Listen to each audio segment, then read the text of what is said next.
کچھ دیر رب کی باتیں کریں گے،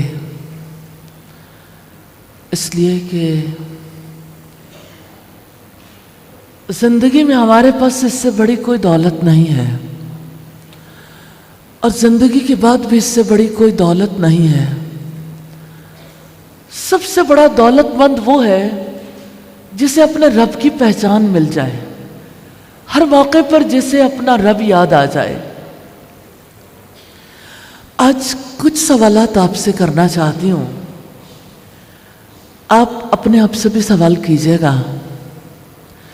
کہ آپ چاہتے ہیں کہ آپ کی تمنائیں حقیقت بن جائیں؟ زندگی میں کون ہے جو جیتا جاگتا ہو، شعور رکھتا ہو اور تمنائیں نہ رکھتا ہو؟ اور وہ جیسے کسی نے کہا، ہزاروں خواہشیں ایسی کہ ہر خواہش پہ دم نکلے، بہت نکلے میرے ارماں مگر پھر بھی کم نکلے۔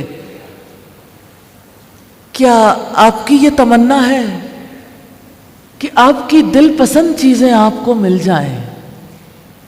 جب انسان چھوٹا ہوتا ہے تو اس کا ذہنی افق بھی چھوٹا ہوتا ہے، وہ جتنا بڑا ہو جاتا ہے، جتنا صاحب شعور ہو جاتا ہے، اتنا ہی اس کا یہ ذہنی افق وسیع ہو جاتا ہے، تمنائیں بھی اتنی وسعت والی ہو جاتی ہیں اور انسان کی رغبتیں بھی اتنی بڑھ جاتی ہیں۔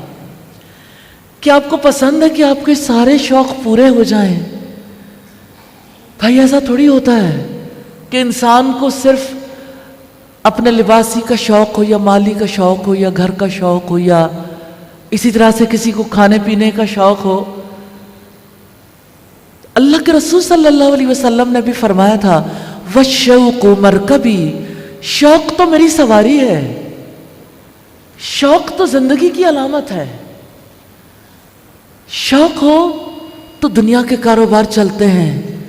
یہ شوق ہی ہے جس کی وجہ سے دنیا میں ترقیاں ہوتی ہیں، اور یہ شوق ہی ہے جس کی وجہ سے محمد رسول اللہ صلی اللہ علیہ وسلم آسمانوں پر اپنے رب کے پاس پہنچتے ہیں۔ بات تو شوق کی ہے۔ تو کیا آپ کا یہ شوق ہے کہ آپ کے سارے خواب پورے ہو جائیں؟ کیا آپ خواب دیکھتے ہیں؟ خواب کسی بھی نوعیت کے ہو سکتے ہیں۔ کہیں ایسا تو نہیں کہ اپنے شوق، تمناؤں اور خوابوں کے مقابلے میں آپ اپنے آپ کو کمزور محسوس کرتے ہوں؟ ایسا بھی ہوتا ہے، انسان خواب دیکھتا ہے لیکن اسے لگتا ہے میں یہ کر نہیں پاؤں گا، یہ میرے لیے ممکن نہیں ہوگا، میرے راستے کی رکاوٹیں بہت ہیں، میرے حالات اجازت نہیں دیتے۔ کہیں آپ اپنے آپ کو اپنی ہی زنجیروں میں جکڑا ہوا محسوس تو نہیں کرتے؟ کیا آپ اپنے آپ کو بے اختیار اور بے بس تو محسوس نہیں کرتے؟ کیا آپ ایسا تو محسوس نہیں کرتے کہ جیسے کسی پرندے کے پر کاٹ دیے گئے ہوں، ایسے ہی آپ فیل کرتے ہوں کہ میرے بھی پر کاٹ دیے گئے ہیں، اور آپ محسوس کریں کہ آپ مدد کے محتاج ہیں؟ کیا آپ اپنے آپ کو بے سہارا محسوس تو نہیں کرتے کہ جسے ہوائیں جدھر چاہتی ہوں ادھر اڑا کر لے جائیں؟ چلیے کچھ اور سوالات دیکھ لیتے ہیں۔ کیا اپنی اولاد کے بارے میں آپ فکر مند تو نہیں ہیں؟ اپنے بچوں کی تعلیم کے بارے میں، اپنے بچوں کے بہتر مستقبل کے بارے میں، اپنے بچوں کے رشتوں کے بارے میں، کسی کے کاروبار کے بارے میں؟ کیا آپ کو اپنے مال کے کھو جانے کا خوف تو نہیں ہے؟ کیا آپ کو وبائی امراض میں مبتلا ہونے کا دھڑکا تو نہیں لگا رہتا؟ ہم 2019 سے ساری انسانیت وبائی امراض میں برے طریقے سے جکڑی گئی، اور خوف بکا بھی بیچا بھی گیا۔ خوف زدہ لوگوں کو کہیں لاک ڈاؤن میں رکھا گیا، کہیں میل ملاقات سے روک دیا گیا، کہیں ہمارے دنیا سے جانے والوں کو اولادوں کے سپرد بھی نہیں کیا گیا، ان کو عجیب طریقے سے قبرستانوں میں پھینک دیا گیا۔ کیوں نہ خوف پوری فضا میں پھیلتا؟ کیا آپ کو زندگی کے نشیب و فراز وحشت میں تو مبتلا نہیں کرتے؟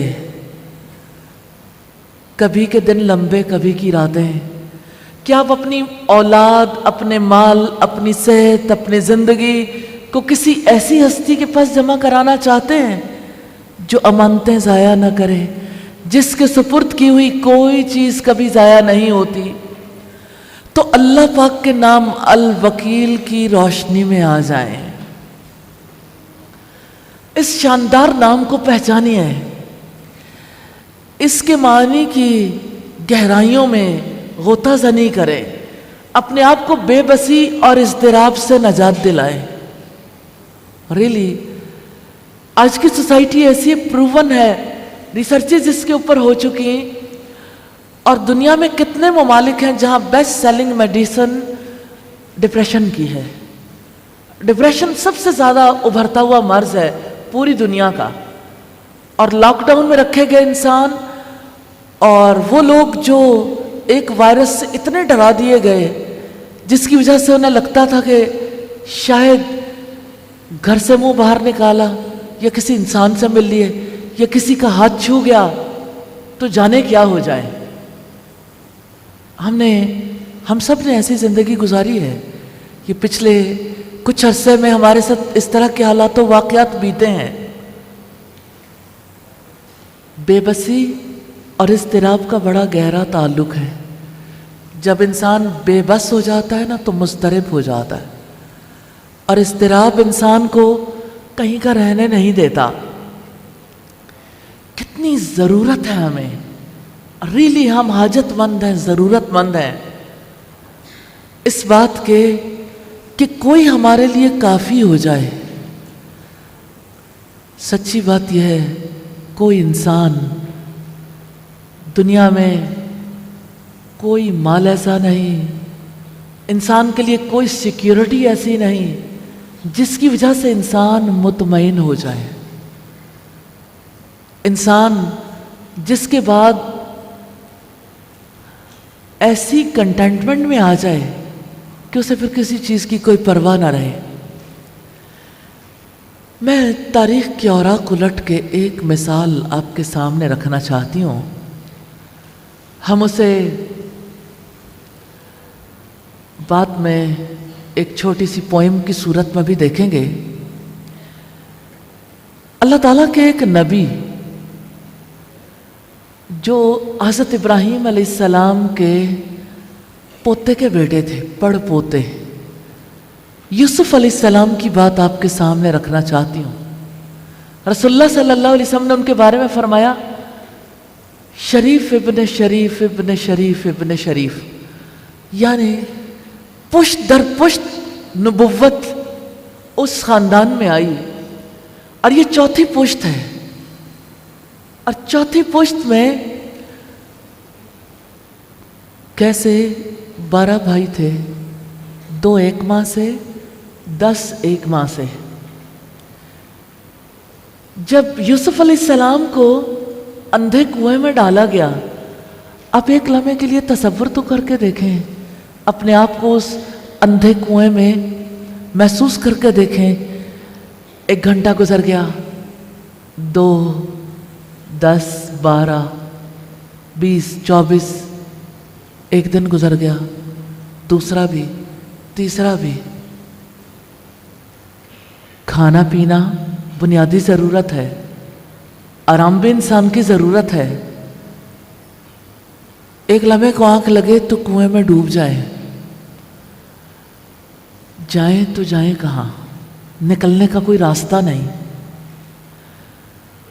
جب یوسف علیہ السلام کو اندھے کنویں میں ڈالا گیا، جب انہیں بغیر کسی قصور کے مصر میں جب پہنچتے ہیں اور بغیر کسی قصور کے قید خانے میں ڈالا گیا، آلموسٹ 20-21 سال قید خانے میں رہے، واللہ عالم، اللہ تعالیٰ بہتر جانتا ہے، لیکن ایک طویل مدت تک بغیر کسی قصور کے۔ جب انہیں خون کے رشتوں نے دھوکہ دیا، اپنے ہی بھائی تھے،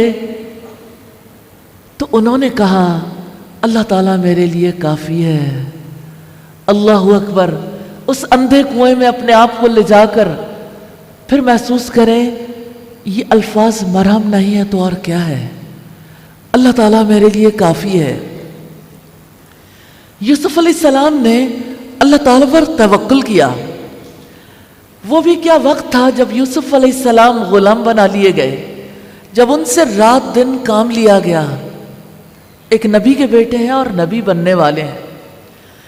جب وہ ہر طرح کی مرغوبات کے مقابلے میں اللہ تعالیٰ پر توکل کر رہے تھے، کئی سخت مشقت والے سال صبر اور اللہ تعالیٰ پر توکل کرتے ہوئے گزرے۔ جب بادشاہ نے خواب دیکھا تو وہ خوش قسمت دن بھی دیکھنا نصیب ہوا جب انہوں نے اپنے والد کو اطمینان کی سرزمین میں دیکھا۔ ہر رات کے بعد ایک نیا دن آتا رہا، اللہ تعالیٰ نے پھر ساری تکالیف دور کر دیں۔ ہاں، ہر چیز کا ایک اختتام ہوتا ہے۔ یوسف علیہ السلام کا آغاز اور اختتام الوکیل کے سہارے پر تھا۔ ہر تکلیف اس الوکیل پر توکل کرنے کے بعد ہی اختتام کو پہنچتی ہے۔ سچ کہا جہانوں کے بادشاہ نے، وَمَن يَتَوَكَّلْ عَلَى اللَّهِ فَهُوَ حَسْبُهُ، جو اللہ تعالیٰ پر توکل کرتا ہے اللہ تعالیٰ اس کے لیے کافی ہو جاتا ہے، اللہ تعالیٰ اس کے لیے کافی ہو جاتا ہے۔ توکل کر کے دیکھیے، اس کو اپنا وکیل بنا کر دیکھیے۔ کیا دنیا میں وکالت کا سلسلہ جاری نہیں ہے؟ جب بھی کسی کی زندگی کسی سخت کرائسس کا شکار ہو جاتی ہے، جب اس کے لیے حالات کے بھنور سے نکلنا ممکن نہیں رہتا، جب وہ عدالت کا دروازہ کھٹکھٹانا چاہتا ہے، تو پھر اپنا مقدمہ خود پیش کرنے کی بجائے کسی کو اپنا وکیل بناتا ہے، اس پر اعتماد کرتا ہے کہ اب میری جگہ یہ زیادہ اچھے طریقے سے میرا مقدمہ پیش کر سکتا ہے اور مجھے اس بھنور سے نکالنے میں مدد کر سکتا ہے۔ انسان اپنے جیسے بونے بونے وکیلوں پر تو بھروسہ کر لیتا ہے، اس جہانوں کے بادشاہ کو وکیل نہیں بناتا۔ نبی صلی اللہ علیہ وسلم کو اللہ تعالیٰ نے تیسری وحی میں حکم دیا تھا، فَاتَّخِذْهُ وَكِيلًا، اللہ تعالیٰ کو اپنا وکیل بنا لو۔ آئیں اس رب کو وکیل بنا لیتے ہیں جس نے یوسف علیہ السلام کی بے رنگ زندگی میں رنگ بھر دیے تھے۔ کہاں بھائیوں کا حسد انہیں اندھے کنویں میں لے گیا اور کیسے وہ رب اپنی غیر محسوس تدبیر سے مصر کے اقتدار تک لے گیا۔ ایک چھوٹی سی پوئم سنتے ہیں۔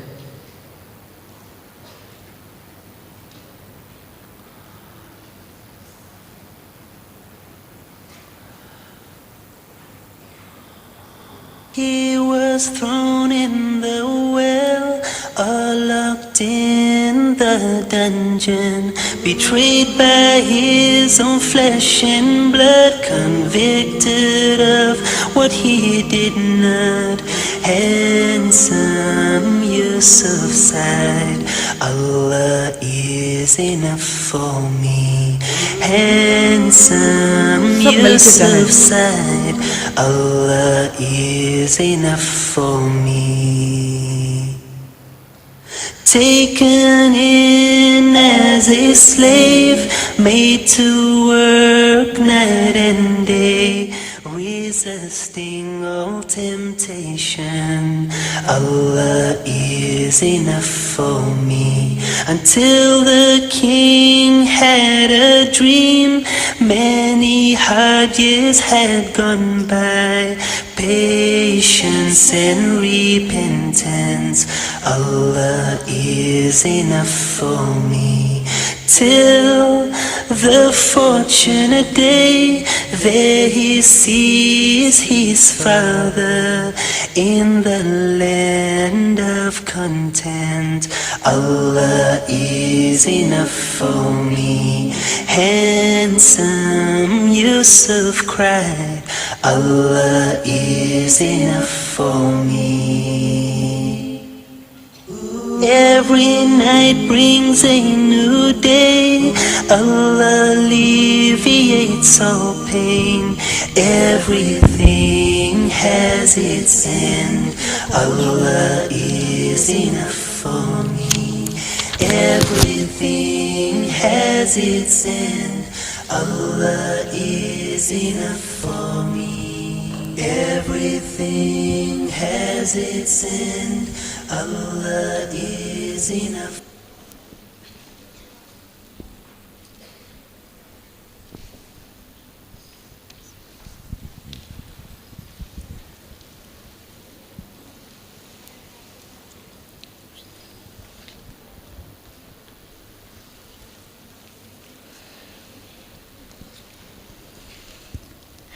اے خالق کل، اے مالک کل،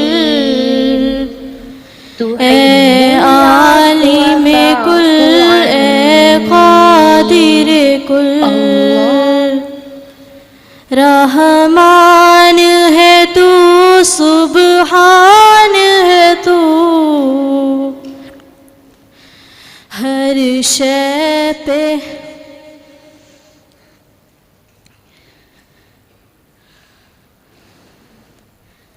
رحمان ہے تو، سبحان ہے تو، کوئی تیری صفتیں پا نہ سکا،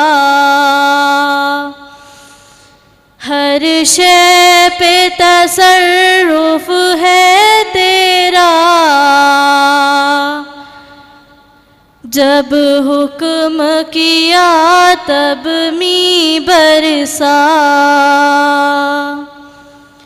اے مالک ابر سے تیرے سوا ایک بوند بھی کوئی گرا نہ سکا، قادر وہ نہیں ہے جس سے کبھی بنتی نہیں، قادر وہ نہیں ہے جس سے کبھی بن سکتی نہیں ایک مکھی بھی، مکھی تو بنانا دور رہا، ایک بال بھی بدلا جا نہ سکا،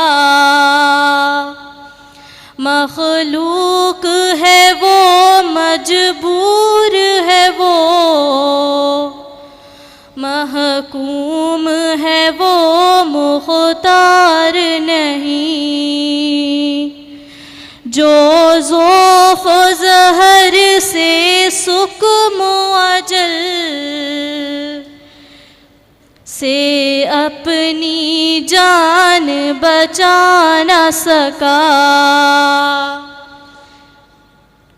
تو جس کو ڈبونے پر آئے پھر کس کی ہے قدرت پار کرے، ہر دل پہ تصرف ہے تیرا،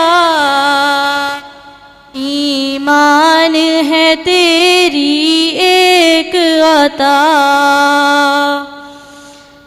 جس دل پر تو نے مہر لگائی اسے کلمہ کوئی پڑھا نہ سکا،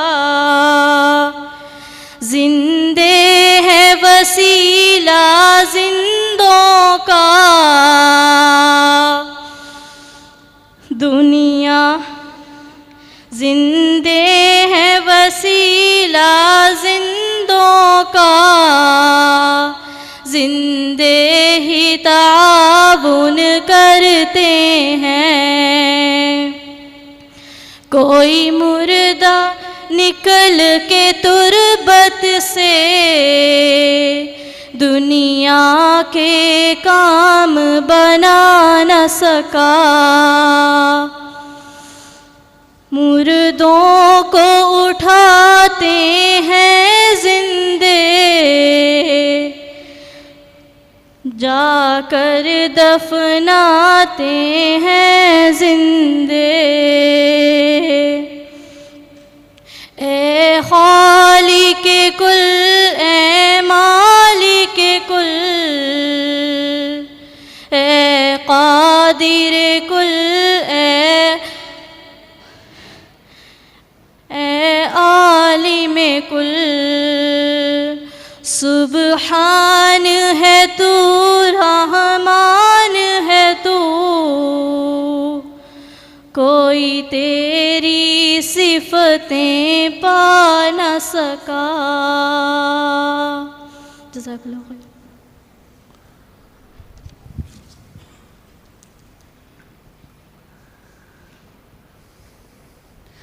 اللہ تعالیٰ کو اپنا وکیل بنانا ہے،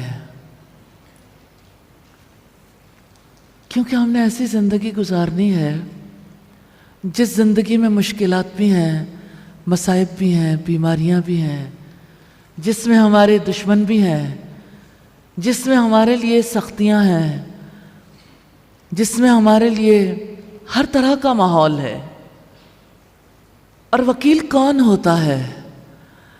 جس پر آپ کو خصوصی طور پر بھروسہ ہوتا ہے، جس کے سوا آپ کوئی اور سہارا نہ لیں، جس کے سوا کسی پر بھروسہ نہ کریں، جس کے سوا اپنی امیدیں کسی سے نہ لگائیں، جس کام کے لیے آپ نے اللہ تعالیٰ پر بھروسہ کر لیا پھر اس کام کو بھول جائیں۔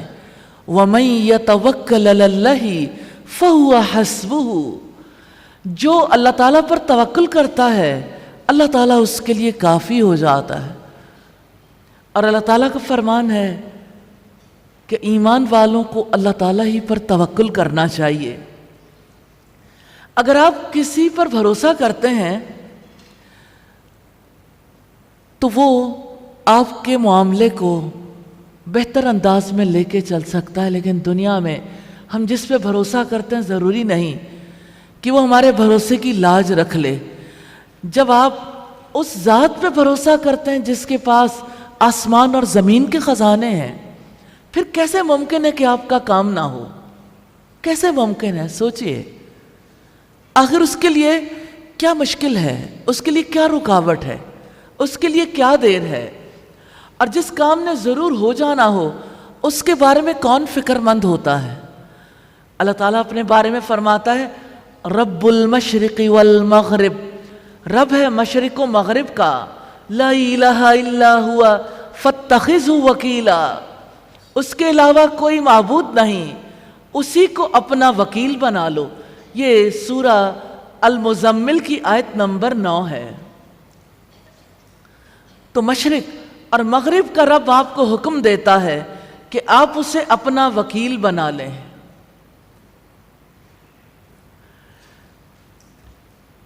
اس سکون، فخر اور کامیابی کی یقین دہانی کے بعد کیا باقی رہ جاتا ہے؟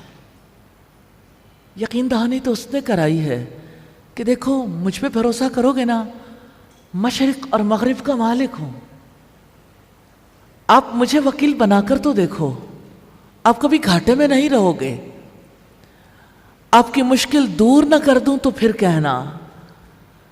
وہ صرف یہ چاہتا ہے کہ آپ اپنے دل میں کہیں یا اللہ آپ میرے وکیل ہیں، اور ہر معاملے میں کہیں یا اللہ آپ میرے وکیل ہیں۔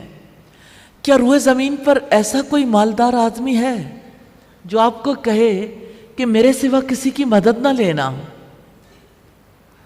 میرے سوا کسی پر بھروسہ نہ کرنا، میرے سوا کسی کا سہارا نہ لینا؟ جس کے پاس مال ہوتا ہے وہ تو کہتا ہے کسی اور ہی کا سہارا لے لو، وہ کب کسی کا مکمل سہارا بننا چاہتا ہے؟ ایسے کسی امیر آدمی کا وجود ہی نہیں ہے جو یہ کہے کہ میرے سوا کسی پر بھروسہ نہ کرنا، میرے سوا کسی کا سہارا نہ لینا۔ یہ انسانی طاقت سے باہر ہے کہ وہ ہر چیز سے آپ کی حفاظت کر لے، ہر تکلیف دینے والی چیز سے آپ کو بچا لیں، ہر معاملے میں آپ کی مدد کریں، خواہ والدین ہی کیوں نہ ہوں۔ ایسا صرف اللہ تعالیٰ ہے جو کہتا ہے میرے سوا کسی پہ بھروسہ نہ کرنا۔ اللہ اکبر۔ وہ کہتا ہے میرے سوا کسی اور سے مدد نہ مانگنا۔ کیا آپ اس کے لیے تیار ہیں؟ کیا آپ اپنی زندگی میں اللہ کے سوا کسی اور سے مدد نہ مانگیں؟ اگر آپ کو اللہ تعالیٰ کی ذات پر یقین ہے کہ وہ مشرق اور مغرب کا مالک ہے، مشرق اور مغرب کا مالک ہے، پھر کیا چیز آپ کو روکتی ہے کہ آپ اس سے مدد نہ مانگیں؟ اور کیا چیز روکتی ہے کہ آپ اس کے سوا کسی اور سے مدد نہ مانگنے پہ ریلکٹنٹ ہوں؟ وہ رب تو کہتا ہے دیکھو میرے سوا کسی اور کا سہارا نہ لینا، میں تمہارا سہارا ہوں، تم میرا ہی سہارا لو۔ حقیقتاً صرف اللہ تعالیٰ ہی ایسا کر سکتا ہے اور وہی کرتا ہے۔ اور جہاں تک توکل کا تعلق ہے، اعتماد کا تعلق ہے، تو یہ دل کی یقین دہانی ہے۔ معاملہ تو اس دل کا ہے، اس ذہن کا ہے، اسے یقین دلانے کی ضرورت ہے۔ اور آپ دیکھیں کہ جب آپ اعتماد کرتے ہیں نا، آپ توکل کرتے ہیں، تو اللہ تعالیٰ آپ کو ایک ایسی چھتری کے نیچے لے آتا ہے جو خدشات اور دنیا کی پریشان کن ہواؤں سے بچاتی ہے۔ جب تیز دھوپ ہوتی ہے تو کیا آپ چھتری نہیں لیتے؟ امبریلا آپ کو اس دھوپ سے بچا لیتا ہے، بارش سے بچا لیتا ہے۔ تو جس وقت آپ اللہ تعالیٰ کو اپنا وکیل بنا لیتے ہیں نا، تو وہ زمانے کے سرد و گرم سے بچا لیتا۔ صرف وہی شخص اس چھتری کی قدر نہیں کرتا اور اس کے نیچے چلنے کی کوشش نہیں کرتا جو اس سے محروم ہو، جس کے دل کو یقین نہیں ہے۔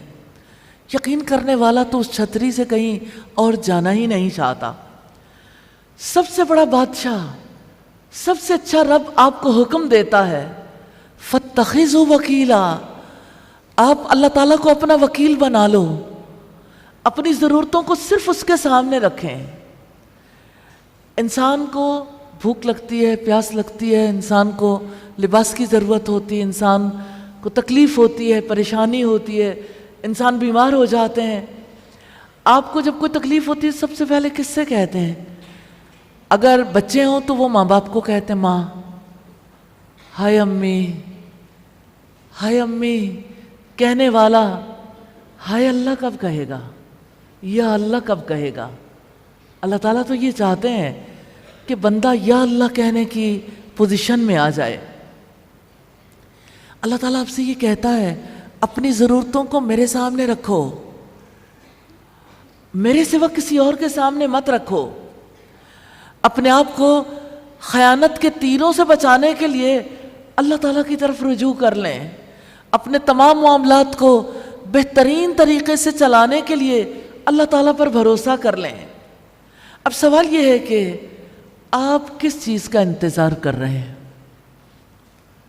آپ اللہ تعالیٰ پر بھروسہ کرنے سے ریلکٹنٹ کیوں ہیں؟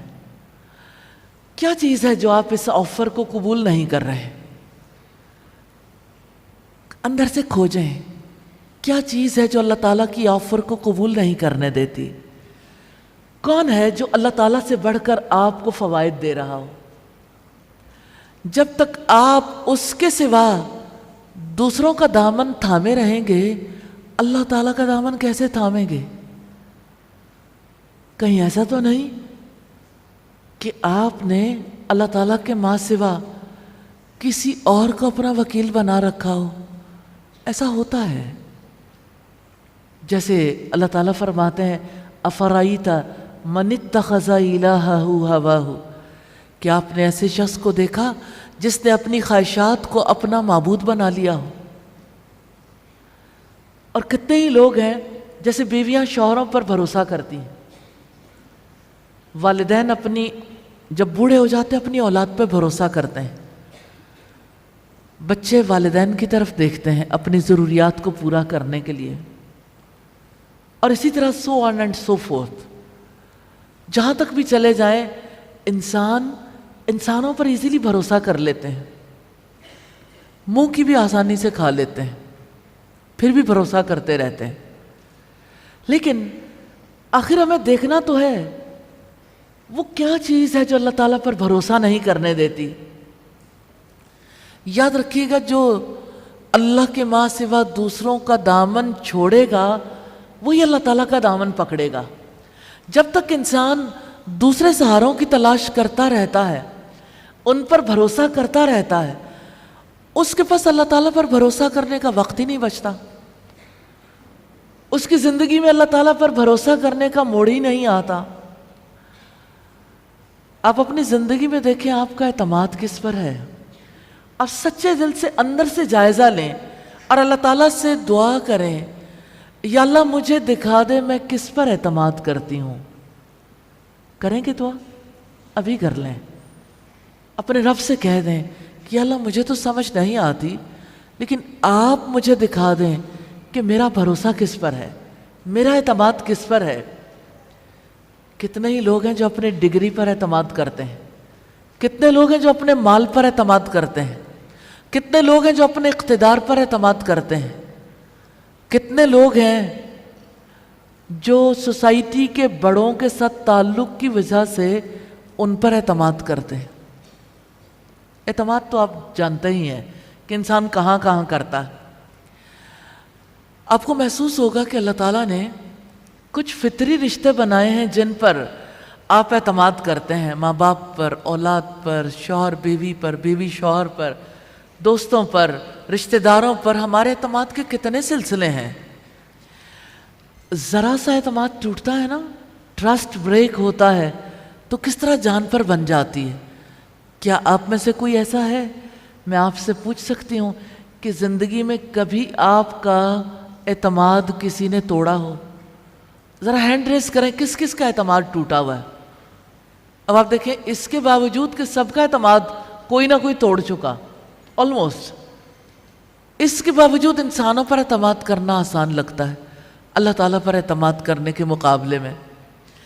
اللہ تعالیٰ نے تو یہ حکم دیا ہے فَاتَّخِذْهُ وَكِيلًا، اللہ تعالیٰ کو اپنا وکیل بنا لو۔ اصل سہارا اللہ تعالیٰ کا سہارا ہے، اللہ کی ذات کے سوا کوئی سہارا نہیں ہے۔ اللہ تعالیٰ کو اپنا کارساز بنا لو، وہی کام بنانے والا ہے۔ سوال یہ پیدا ہوتا ہے کیوں؟ اس لیے کہ وہ مشرق اور مغرب کا مالک ہے، وہ مشرق اور مغرب کا رب ہے۔ اور رب العزت نے فرمایا وَتَوَكَّلْ عَلَى الْعَزِيزِ الرَّحِيمِ، اور آپ سب پر غالب نہایت رحم والے پر بھروسہ کر لیں۔ الَّذِي يَرَاكَ حِينَ تَقُومُ، جو آپ کو دیکھتا ہے جب آپ کھڑے ہوتے ہیں۔ وَتَقَلُّبَكَ فِي السَّاجِدِينَ، اور سجدہ کرنے والوں میں آپ کے پھرنے کو بھی دیکھتا ہے۔ تو وہ کون سی بڑی چیز ہے، بڑا دکھ ہے، بڑا معاملہ ہے جو رب کریم کے لیے مشکل ہوگا؟ ذرا سوچ کے دیکھیں، ہم جب کسی پہ ٹرسٹ کرنے لگتے ہیں نا تو ریلیکٹنٹ کیوں ہوتے ہیں کہ ٹرسٹ کر تو لیں لیکن یہ والا کام یہ وکیل نہیں کر سکتا، یا آپ کسی پر بھروسہ کر رہے ہوں یہ کام کرنا اس کے بس میں نہیں ہوگا، تو آپ آئیڈینٹیفائی بھی کرتے ہیں کہ یہ کام فلاں شخص نہیں کر سکتا۔ پھر آپ سوچئے کہ جو جلال کا رب ہے، ہم کہتے ہیں نا رب ذوالجلال، تو جو رب جلال والا ہے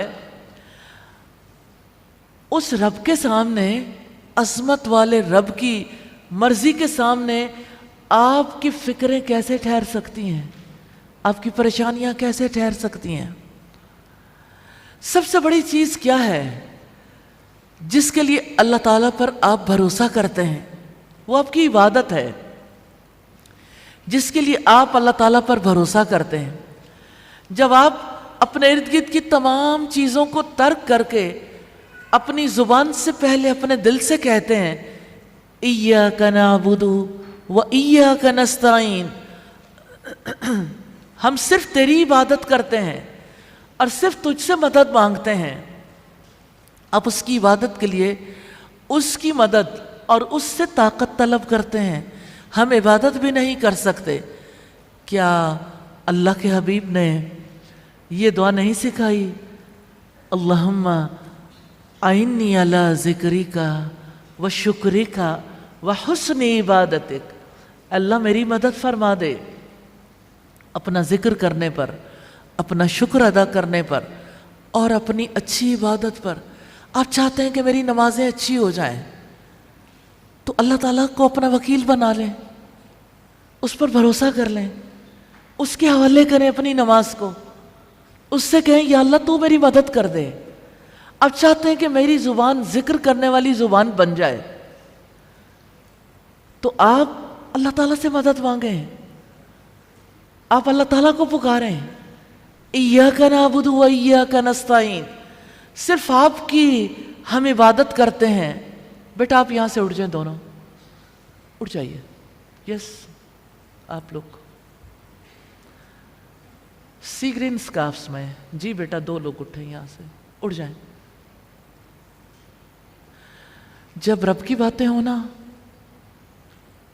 تو ایسے میں اس کے غضب کو آواز دینے والی بات نہیں ہے. جب ہم اپنی باتیں شروع کر دیتے ہیں، آپ بھی بیٹا اٹھیں، اور اکٹھے نہیں جائیں گے، 2 ڈیفرنٹ جگہوں پہ جائیں گے.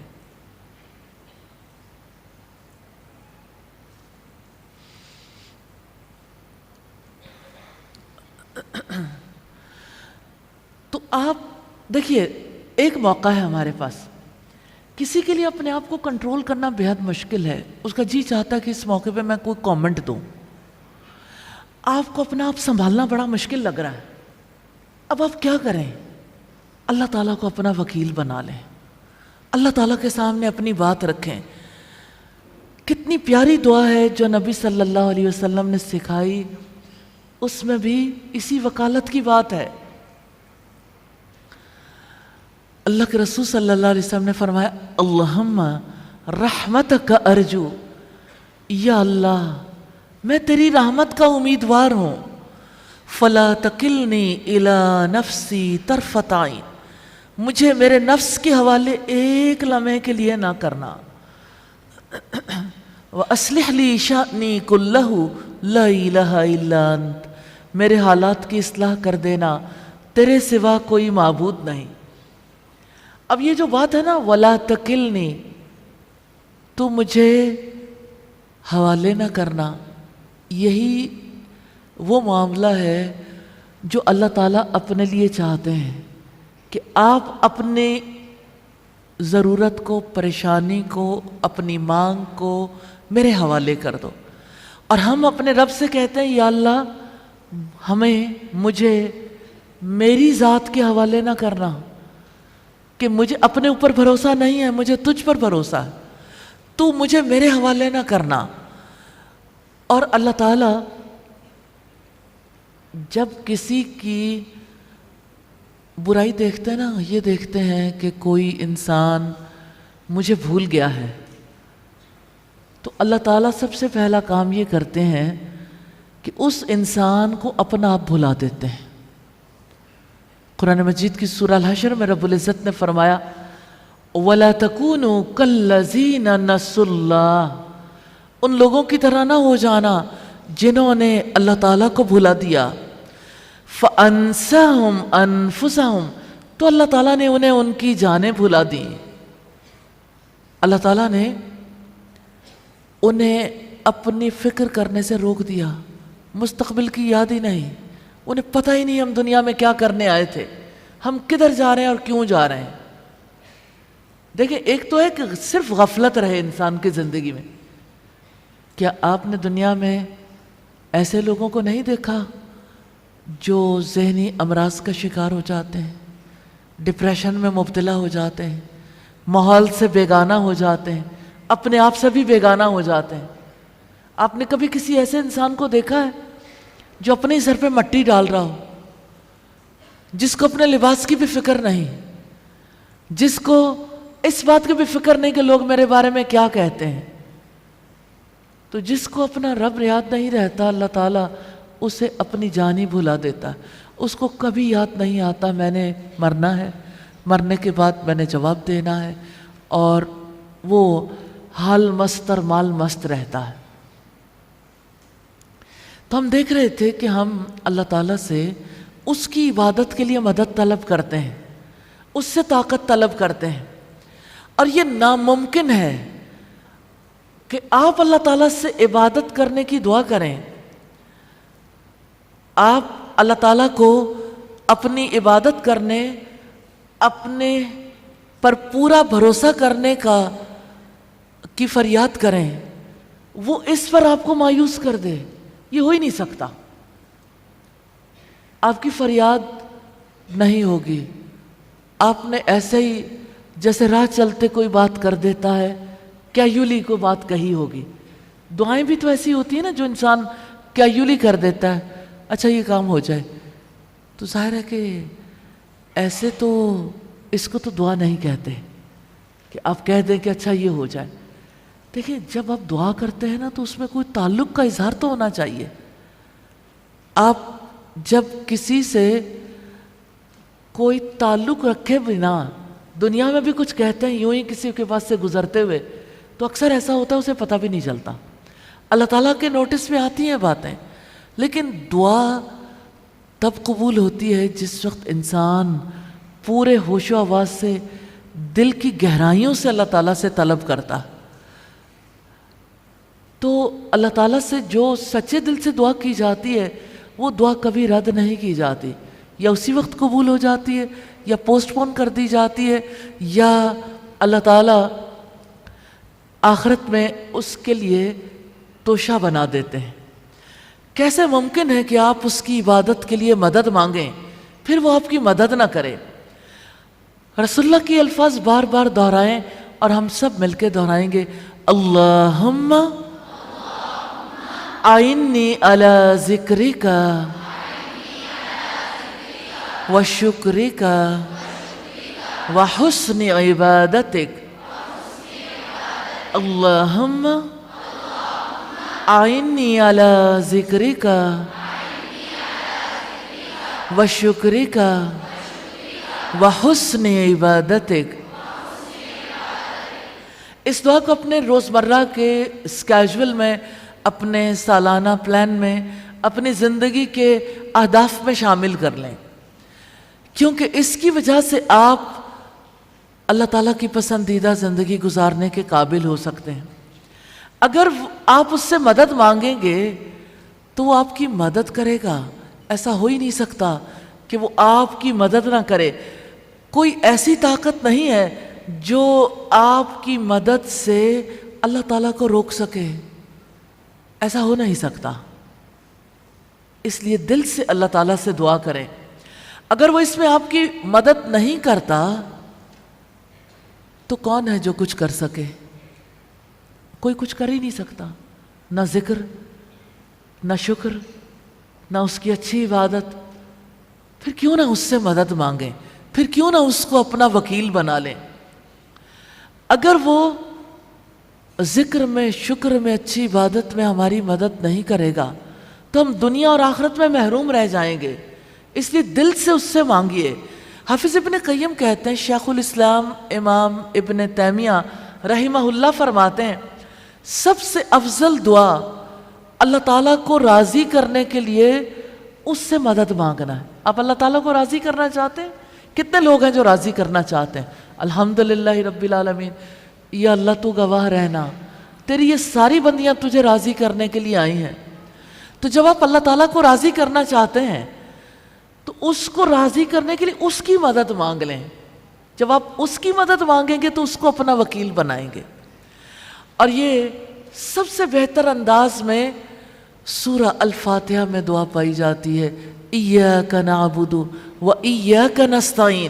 صرف آپ سے ہم مدد مانگتے ہیں اور صرف آپ ہی کی ہم عبادت کرتے ہیں. شیخ الاسلام کہتے ہیں کہ دل کو 2 شدید بیماریاں لگ سکتی ہیں. اگر کوئی بندہ ان کا علاج نہ کرے وہ بیماریاں اسے خراب کر دیں گی. ایک بیماری نفاق کی ہے کہ انسان اندر سے کھوٹا ہو. جھوٹ بولتا ہو، وعدہ خلافی کرتا ہو، خیانت کرتا ہو، اور جب جھگڑا کرے تو گالی دیتا ہو یا بد کلامی کرتا ہو۔ یہ 4 جو خصوصیات ہیں نفاق کی ہیں، تو آپ اپنا جائزہ لے سکتے ہیں، نفاق کے بارے میں آپ کو پتہ چل جائے گا۔ 1/4 ہے، ہاف ہے، 3/4 ہے، یہ پورا ہی ہے؟ یہ تو اللہ تعالیٰ جانتا ہے، یہ آپ جانتے ہیں۔ کوئی انسان کسی کے بارے میں کچھ نہیں کہہ سکتا۔ دوسری چیز، دوسری بیماری جو ہے وہ تکبر ہے، یعنی انسان ایگوئسٹک ہو۔ نفاق کا تو علاج ہے، ایاک نعبد، ہم تیری ہی عبادت کرتے ہیں، اور تکبر کا بھی علاج ہے۔ جسٹ امیجن، ہر نماز کی ہر رکعت میں آپ جو دعا کرتے ہیں نا، یہ کتنا بڑا علاج ہے۔ جب آپ کہتے ہیں ایاک نعبد، ہم تیری عبادت کرتے ہیں، یہ نفاق کا علاج ہے، کیونکہ آپ اپنی عبادت کو اللہ تعالیٰ کے لیے خالص کرنا چاہتے ہیں نا۔ تو اخلاص جو ہے وہ نفاق کے اپوزٹ ہے۔ اور تکبر کا علاج ہے وَإِيَّاكَ نَسْتَعِينُ، اور صرف آپ سے ہم مدد مانگتے ہیں۔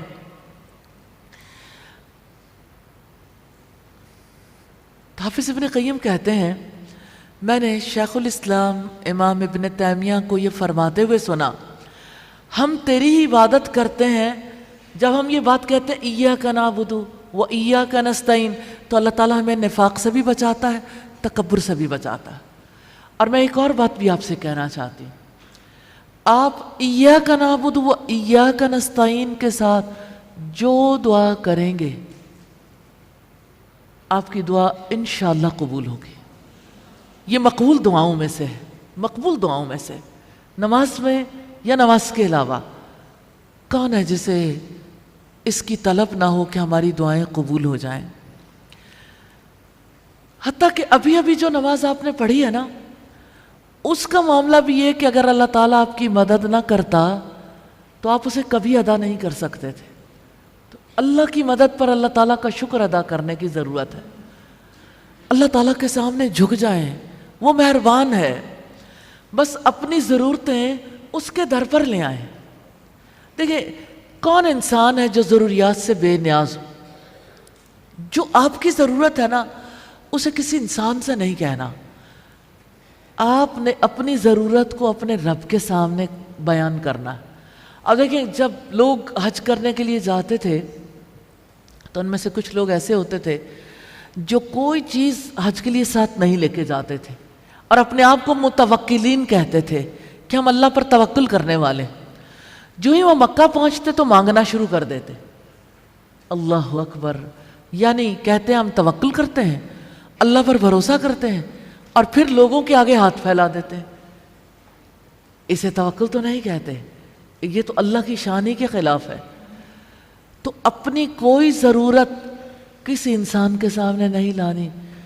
ہم سب فقیر تو ہیں، ہم میں سے کوئی مال چاہتا ہے، کوئی اولاد چاہتا ہے، کوئی صحت چاہتا ہے، کوئی انسان ایسا ہے جو پریشانیوں کو دور کرنا چاہتا ہے، اور کوئی محبت چاہتا ہے، اسے توجہ نہیں ملتی۔ ایک عورت ہے جسے اپنے شوہر کی محبت نہیں ملتی، اب اس کو دیکھیں ماہی بیاب کی طرح تڑپتی ہے کہ میرا شوہر میری طرف توجہ نہیں کرتا، لیکن سارے جہان سے وہ کہے گی، محبت کے مالک سے نہیں کہے گی۔ جب وہ محبت کے مالک سے نہیں مانگے گی تو اسے محبت کہاں سے ملے گی؟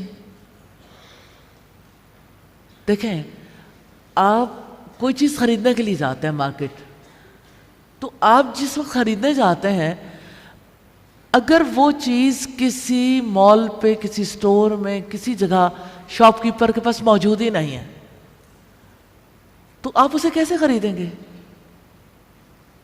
تو دنیا میں کوئی انسان ایسا نہیں ہے جس کے ہاتھ میں محبت ہو، وہ محبت کا مالک ہے، اس سے محبت مانگیے۔ کوئی انسان ایسا نہیں، بڑے سے بڑا صاحب اقتدار بھی ایسا نہیں ہے جس کے پاس عزت ہو، عزت کا مالک اللہ تعالیٰ ہے۔ آپ جس کے پاس عزت تلاش کرنے جائیں گے، امیج بلڈنگ کریں گے، لوگوں کے سامنے اپنے آپ کو وہ دکھانے کی کوشش کریں گے جو آپ ہے نہیں، عزت نہیں ملے گی۔ جس کے پاس عزت ہے، جس کے ہاتھ میں عزت ہے، اس سے مانگیے نا، وہ عزت دے گا۔ کیا اس نے نہیں کہا وَتُعِزُّ مَن تَشَاءُ وَتُذِلُّ مَن تَشَاءُ؟ یقین رکھتے ہیں نا اس پہ؟ تو جسے چاہتا ہے عزت دیتا ہے اور تو جسے چاہتا ہے ذلت دیتا۔ تو اپنی ضرورت اپنے رب کے سامنے رکھیں، اپنے رب کے سوا کسی سے نہیں کہنا۔ کتنے لوگ اس سے ایگری کرتے ہیں کہ ہم اپنی ضرورت کو اللہ تعالیٰ کے سامنے رکھیں گے انشاءاللہ۔ دیکھیں اسلام کتنا پیارا دین ہے، کسی اور سے نہیں کہا۔ انشاءاللہ کا مطلب ہے اگر اللہ تعالیٰ نے چاہا، تو آپ نے اپنا معاملہ اللہ تعالیٰ کی مشیت کے سپرد کر دیا نا، کہ انشاءاللہ اللہ، یعنی میں نے تو حوالے کر دیا، اب یہ اس کی مرضی ہے، اور وہ کیوں نہیں کرے گا مدد؟ انشاءاللہ مدد کرے گا، ہاں یہ اس کی تقدیر ہے۔ ہو سکتا ہے کہ جو چیز آپ اس سے مانگ رہے ہیں وہ آپ کے حق میں اچھی نہ ہو سکتا ہے کہ اگر آپ سے اللہ تعالیٰ نے مال واپس لے لیا ہو تو اس مال کی وجہ سے آپ کو بہت بڑا نقصان ہونا ہو، تو اللہ تعالیٰ وہ مال دور کر کے آپ کو نقصان سے بچا رہے ہوں۔ یہ والی باتیں ہمیں پتہ نہیں ہیں، اس لیے دوسری بڑی بات یہ ہے کہ اگر اللہ تعالیٰ کی طرف سے ہماری ضرورت ابھی پوری نہیں ہو رہی تو اللہ کی رضا پہ راضی رہنا ہے، کہ جب میں نے اللہ تعالیٰ سے کہہ دیا اب وہ میرے ساتھ ضرور اس نے معاملہ کرے گا، اب یہ معاملہ اس کے حوالے ہے۔ ایک کام کر لیں، اپنے دل کو اس کے عرش کے نیچے جھکا دیں، یعنی اوپر اس کا تخت ہے نا عرش، تو آپ اپنے دل کو اس کے آگے بچھا دیں، اس کے آگے جھکا دیں۔ یہی تو عبادت ہے، یہی تو حوالگی ہے، یہی تو اسلام ہے۔ الحمدللہ اللہ رحیم و کریم کو آپ کا جھکنا پسند ہے، میرا جھکنا پسند ہے، اسی لیے تو وہ کہتا ہے وَرْكَعُوا مَعَ الرَّاكِعِينَ، رکوع کرنے والوں کے ساتھ رکوع کرو، جھک جاؤ۔ تو جھکنا کیا ہے؟ اللہ تعالیٰ پر بھروسہ کرنا۔ کس بارے میں؟ کہ وہ آپ کی ضروریات پوری کر دے گا۔ آپ کہہ کے دیکھیے، آپ میں سے کوئی بیمار ہے یا آپ کے گھر والوں میں سے کوئی بیمار ہے، وہ ضرور شفا عطا کر دے گا۔ تو آپ اپنے دل میں اسی وقت اپنے لیے، اپنے گھر والوں کے لیے، اپنے پیاروں کے لیے ضرور توکل کر کے دیکھیں، اللہ کے حوالے کر کے دیکھیں کہ یا اللہ میرا فلاں شخص بیمار ہے، یا اللہ تو اسے شفا عطا فرما دے۔ دل سے، دل کی گہرائیوں سے دعا کیجئے، وہ ضرور آپ کے چہرے پر مسکراہٹ لائے گا۔ جس وقت آپ کی دعا پوری ہو جائے گی، جب آپ دیکھیں گے شفا مل گئی، تو آپ کے چہرے پہ اسمائل نہیں آئے گی۔ اللہ تعالیٰ کو آپ کی اسمائل بہت پسند ہے، آپ کا مسکرانا اسے اچھا لگتا ہے۔ اللہ تعالیٰ اپنی رحمت سے آپ کے خواب پورے کر دے گا۔ آپ کے کچھ خواب ہیں زندگی کے؟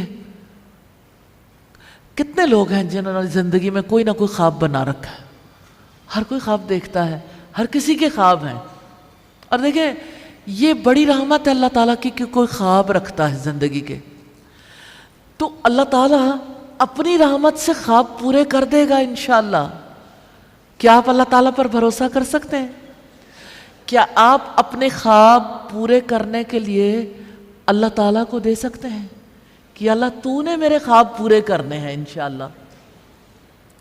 یقین کریں اگر آپ اپنے خواب اپنے رب کو دے دیں، وہ آپ کی تمنائیں پوری کر دے گا انشاءاللہ تعالی۔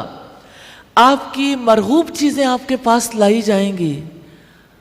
اللہ اکبر، ریلی آپ تجربہ کر کے دیکھیں گے نا، آپ کی زندگی بدل جائے گی۔ ادھر آپ کہتے ہیں ادھر چیز آپ کے سامنے آ جاتی، آپ کو سمجھ نہیں آتی کس جگہ سے اللہ تعالیٰ لا کے وہ چیز آپ کے سامنے رکھ دیتا ہے، جہاں سے آپ نے سوچا بھی نہیں۔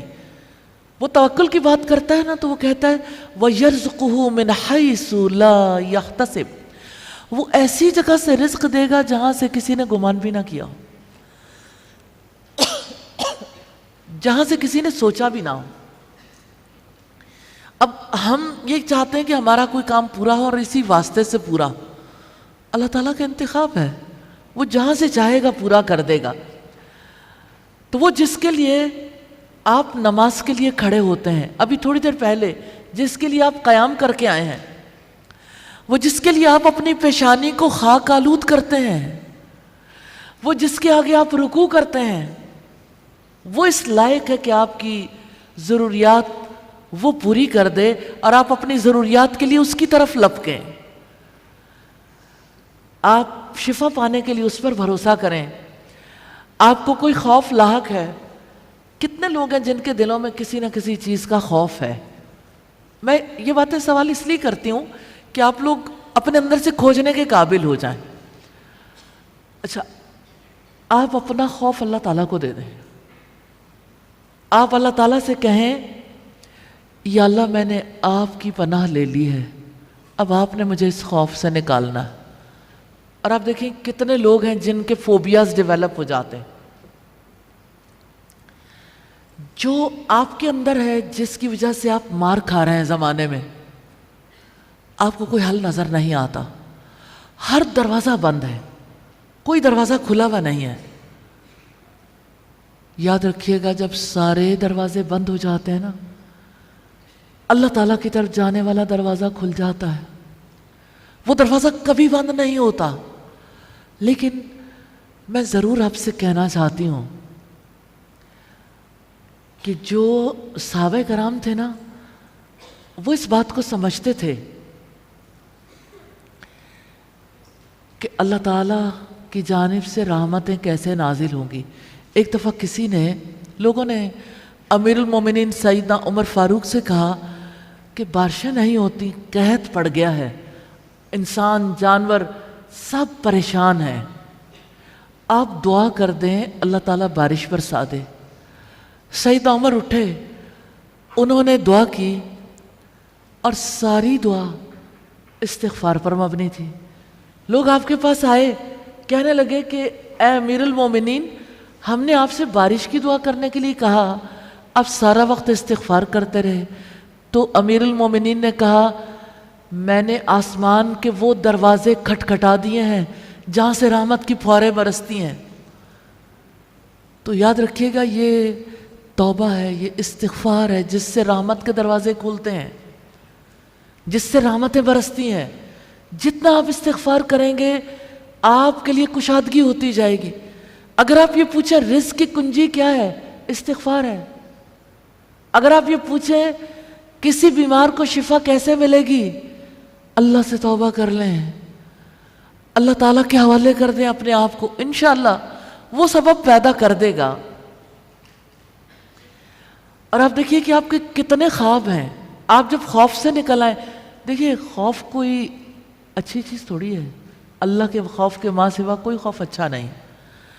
جب آپ کے اوپر فیئر ہو نا, غالب ہو, تو آپ کی سوچ کام نہیں کرتی. آپ جتنے اچھے انسان ہو آپ کچھ کرنے کے قابل نہیں رہتے. خوف زدہ انسان دنیا میں اپنے پوٹینشل کو یوز کرنے کے قابل نہیں رہتا.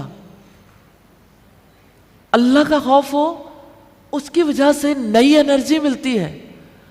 لیکن انسانوں کا خوف ہو, کسی بھی چیز کا خوف ہو, وہ ہمیں جینے کے قابل نہیں رہنے دیتا. تو کیا کرنا ہے اس خوف کے سائے تلے زندگی بسر کر کے؟ اللہ تعالیٰ کے سائے میں آ جائیں, اللہ تعالیٰ سے پناہ مانگ لیں, وہ آپ کی نفسیاتی بیماری کو دور کر دے گا انشاءاللہ تعالیٰ. اب دیکھیے ایک بڑی خوبصورت مثال ہے جو رسول اللہ صلی اللہ علیہ وسلم نے دی ہے. یہ قرآن اللہ کی رسی ہے جس کا ایک سرا بندے کے ہاتھ میں ہے اور دوسرا سرا رب کے ہاتھ میں ہے. بس ایک کام کر لیں. میں سب سے پہلے یہ پوچھنا چاہتی ہوں, آپ اپنے ہاتھوں کو دیکھیے, یوں آپ کے ہاتھوں میں اللہ کی رسی ہے. دیکھیں انالائز تو کرنا پڑتا ہے نا, ہم جب محاسبہ کرتے ہیں اپنا, تو یہ محاسبہ کرنا دل کی عبادت ہے. آپ کے اور آپ کے رب کا معاملہ ہے نا. تو آپ نے آج کی رات ارادہ کرنا ہے، اپنے رب سے دعا کرنی، یا اللہ میں نے آپ کی رسی تھامنی ہے، تو بس اپنے ہاتھوں سے اللہ تعالیٰ کی رسی سے لٹکے رہنا ہے کہ جس کا ایک سرا اللہ تعالیٰ کے ہاتھ میں ہے نا، دوسرا آپ نے پکڑ لیا، اب آپ کو کسی سہارے کی ضرورت نہیں،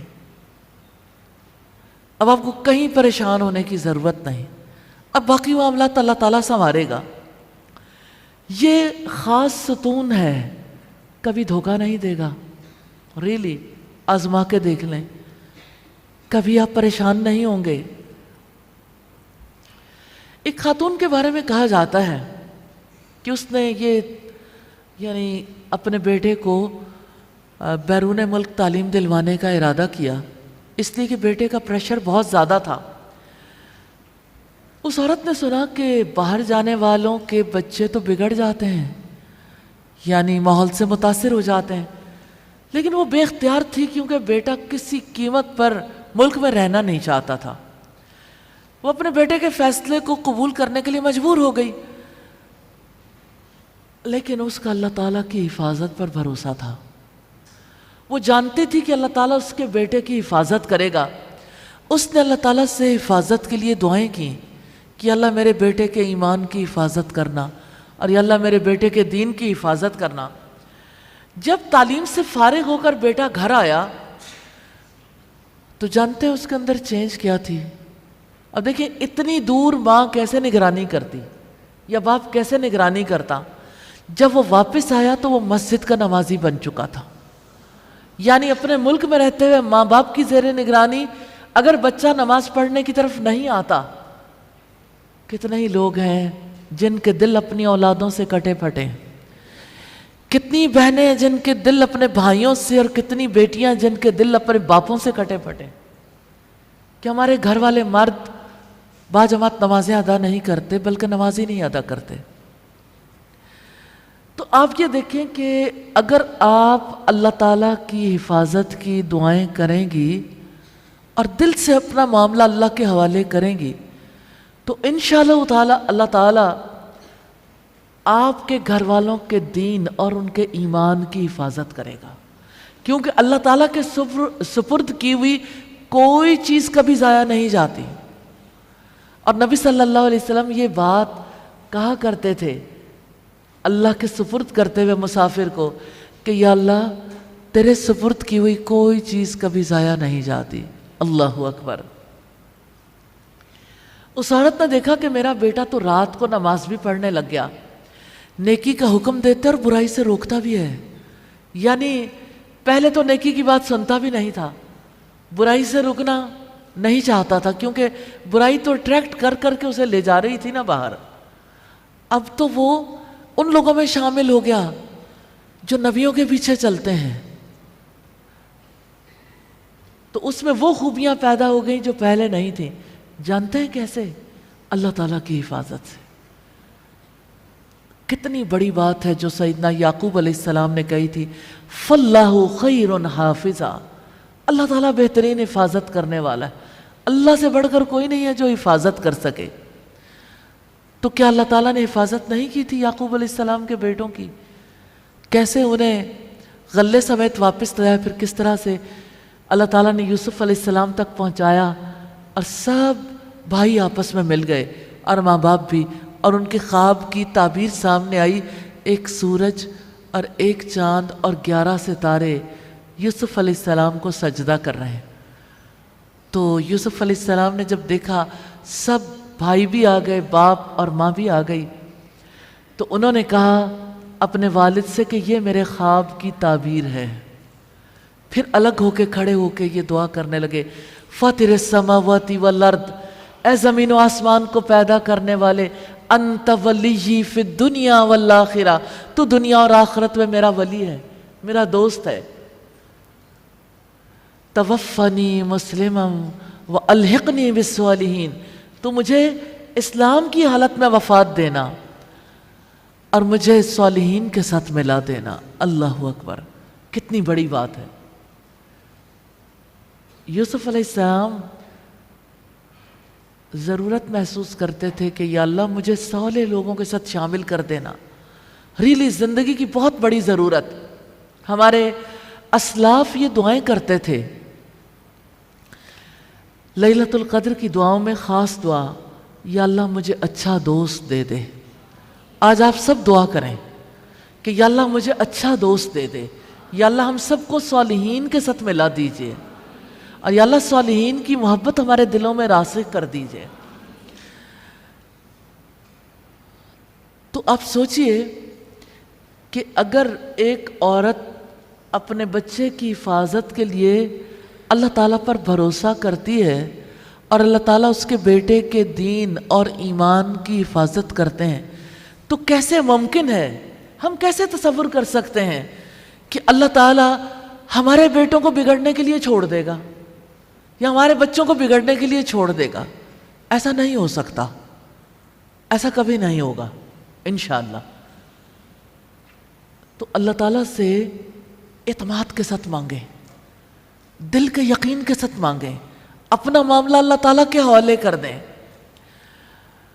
ہاں شرط یہ ہے کہ جس ماں کو اپنے بیٹے کی فکر ہے، اپنی اولاد کی فکر ہے، تو اپنے بیٹے کو بچانے کے لیے اللہ تعالیٰ سے التجائیں کرے. وہ اللہ تعالیٰ سے کہے یا اللہ میں نے تجھے اپنا وکیل بنا لیا ہے، یا اللہ میں نے تجھ پہ بھروسہ کر لیا ہے، یا اللہ مجھے میری اولاد کے بارے میں، میرے بیٹے میری بیٹی کے بارے میں مایوس نہ کرنا. تو جب آپ اللہ تعالیٰ کے حوالے کریں گے تو اللہ تعالیٰ آپ کے مان کو کبھی نہیں توڑے گا، وہ نہیں توڑے گا انشاءاللہ. اگر دنیا کے بادشاہوں میں سے کوئی آپ سے کہے، اور آپ سوچیں کہ آپ اپنی زندگی میں کیا اس کا تصور کر سکتے ہیں کہ آپ کو کسی بادشاہ سے کچھ کہنے کا موقع ملے، تو اگر آپ کسی بادشاہ سے کہیں کہ ظالم سے اپنا حق لینے کے لیے آپ میری مدد کریں، میں آپ پہ بھروسہ کرنا چاہتی ہوں. اور اگر دنیا کے بادشاہوں میں سے کوئی آپ سے یہ کہے کہ ظالم سے اپنا حق لینے کے لیے مجھ پر بھروسہ کر لو، اگر بادشاہ کہے اس معاملے کو صرف میرے حوالے کر دو، تو کیا آپ کو کوئی شک باقی رہ جائے گا کہ میرا حق مجھے نہیں ملے گا؟ اب دیکھیں، آج کسی نے مجھ سے سوال کیا، یہ ہماری سوسائٹی کا بڑا برننگ ایشو ہے. کسی نے یہ سوال کیا کہ میرے والد اور بھائی مجھے ورثے میں حق نہیں دینا چاہتے، انہوں نے ساری جائیداد بیٹوں کے نام کر دی ہے، میرا حق غصب ہو گیا، کیا میں ان سے قطع تعلقی کر سکتی ہوں؟ تو میں نے انہیں کہا قطع تعلقی نہیں کر سکتے، کیونکہ وہ اللہ تعالیٰ نے جائز نہیں رکھا. کوئی قطع تعلقی کرنے والا جنت میں نہیں جا سکتا. لیکن ایک کام ہو سکتا ہے. وہ کام کیا ہے؟ وہ یہ کہ آپ حق سے محروم ہو گئے، ظلم کر دیا کسی نے، آپ اس کے ظلم سے بچنے کے لیے، اپنا حق پانے کے لیے اللہ تعالیٰ کی عدالت میں مقدمہ دائر کر دیں، اللہ تعالیٰ کو اپنا وکیل بنا لیں کہ یا اللہ یہ میرا حق ہے جو مجھے کوئی دینے کے لیے تیار نہیں ہے، آپ میرے وکیل بن جائیے. تو کیا آپ کو شک ہونا چاہیے؟ اگر دنیا کے بادشاہ کے معاملے میں شک نہیں ہے تو جو جہانوں کا بادشاہ ہے اس کے بارے میں شک کی کوئی گنجائش بنتی ہے کہ آپ کو آپ کا حق واپس نہیں ملے گا؟ اب دیکھیے، نارملی ایسا ہوتا ہے کہ جب کوئی بادشاہ، وزیر اعظم یا کوئی ایسا فرد جو ہے وہ آپ کی مدد کا وعدہ کرتا ہے تو صرف اس کے کسی آفیسر کے سائن ہی کی ضرورت ہوتی ہے، جس کو دیکھ کر ظالم کانپتے ہوئے آپ کا حق آپ کو لوٹا سکتا ہے، یعنی اس کے لیے جو بھی ترتیب آپ اختیار کریں. پھر اس وقت کیا حال ہوگا جب بادشاہ کائنات کا حکم آ جائے؟ کوئی اس کے حکم کو ٹال ہی نہیں سکتا. اگر بادشاہ صرف دستخط نہ کرے بلکہ آپ کا کام ہی پورا کر دے تو آپ کو اور کیا چاہیے؟ اب اس بادشاہ اور اس کے معاونین کو چھوڑ دیں اور اس آیت پر غور کریں، وَتَوَكَّلْ عَلَى الْحَيِّ الَّذِي لَا يَمُوتُ. آپ اس زندہ پر بھروسہ کر لیں جسے کبھی موت نہیں آئے گی. یعنی بادشاہ تو سو بھی جائے گا، بھول بھی جائے گا. بادشاہ جو ہے وہ ضروری نہیں کہ آپ کے بارے میں اس کے خیالات ٹھیک رہیں.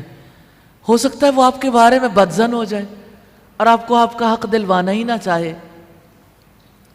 تو کیا آپ اپنی تمام ضروریات کو تصور میں لا سکتے ہیں؟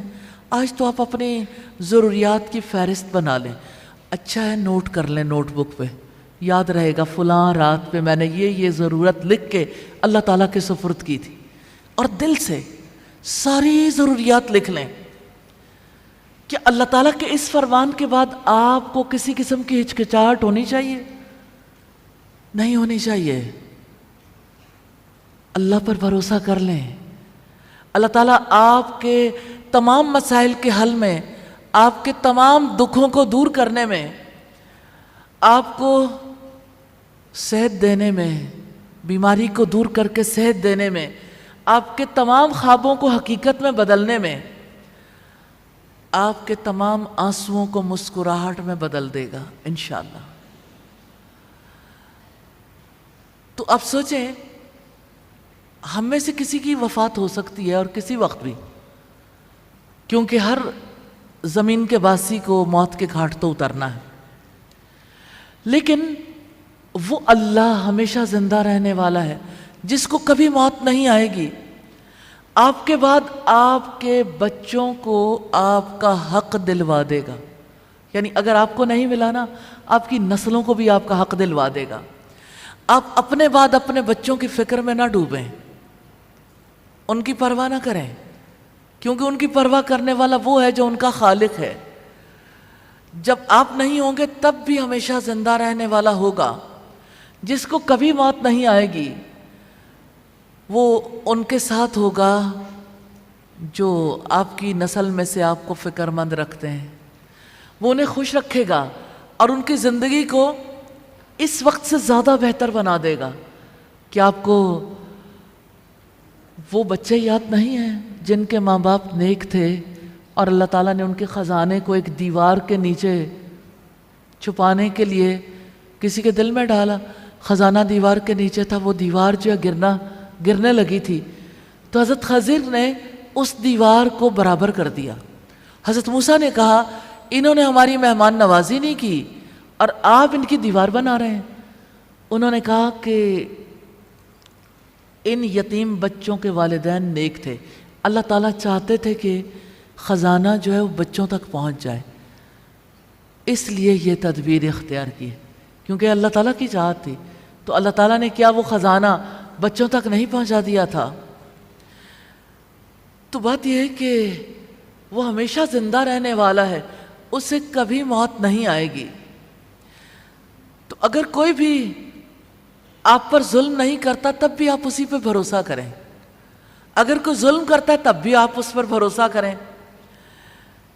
اعتماد، ٹرسٹ صرف ظالموں کی ناانصافی سے پناہ اور کسی خاص کام کو انجام دینے میں مدد نہیں ہے. اعتماد تو آپ کی زندگی کی آکسیجن ہے. اس توکل کے بغیر، اللہ تعالیٰ پر بھروسہ کیے بغیر، آپ سمجھ لیں کہ آپ کے سیلز کو پراپر آکسیجن نہیں مل رہی. آکسیجن کے بغیر زندگی برقرار نہیں رہتی، اور اللہ پر توکل کیے بغیر انسان کا ایمان برقرار نہیں رہتا. آپ کا یقین نہیں ہوگا، آپ کی یہ زندگی بکھر جائے گی، آپ یہ زندگی بھی اچھے طریقے سے بسر کرنے کے قابل نہیں رہیں گے. کیا آپ آکسیجن کے بغیر زندہ رہ سکتے ہیں؟ اب دیکھیں، اب تو یہ کووڈ میں سب لوگوں کو پتہ چل گیا کہ آکسیجن کی سیچوریشن کتنی ہو تو انسان سروائیو کر جاتا ہے. جو ہی اس کی سیچوریشن ڈراپ ہوتی ہے، ہر کسی کو پتہ چل جاتا ہے خطرے کی گھنٹی بج گئی کہ اب جو ہے سیچوریشن کم ہو گئی. تو اب ذرا اپنے اندر کا جائزہ لیجئے، کتنی سیچوریشن ہوئی ہے اللہ تعالیٰ پر بھروسہ کرنے کی، اللہ تعالیٰ کو وکیل بنانے کی. جہاں اس آکسیجن کی کمی ہوئی تو ایمانی موت واقع ہو جائے گی. اپنی صحت کے بارے میں اللہ تعالیٰ پر اعتماد کریں، اپنے مال کے بارے میں اللہ تعالیٰ پر اعتماد کریں. اپنے دل کی دھڑکنوں کے بارے میں کہ وہ بالکل ٹھیک کام کرتی رہیں، اللہ تعالیٰ پر اعتماد کریں۔ اپنے اعضاء کے بارے میں اللہ تعالیٰ پر اعتماد کریں۔ کیا رسول اللہ صلی اللہ علیہ وسلم کی دعاؤں میں نہیں ہے؟ آپ صلی اللہ علیہ وسلم ہر صبح ہر شام اپنے اعضاء کی درستگی کے لیے، عافیت کے لیے دعا کرتے تھے۔ اللہم عافنی فی بدنی، اے اللہ میرے بدن میں، میرے جسم میں عافیت دے دے، میری سماعت میں، میری بصارت میں۔ تو وہ اللہ تعالیٰ عافیت دیتا ہے، وہ اللہ تعالیٰ بچا لیتا ہے۔ آپ کی رگوں میں جو بہتا خون ہے نا، بہتا لہو ہے، اس کا لیول کبھی اونچا ہو جاتا ہے کبھی نیچا، جس کو ہائی بلڈ پریشر اور لو بلڈ پریشر کہتے ہیں۔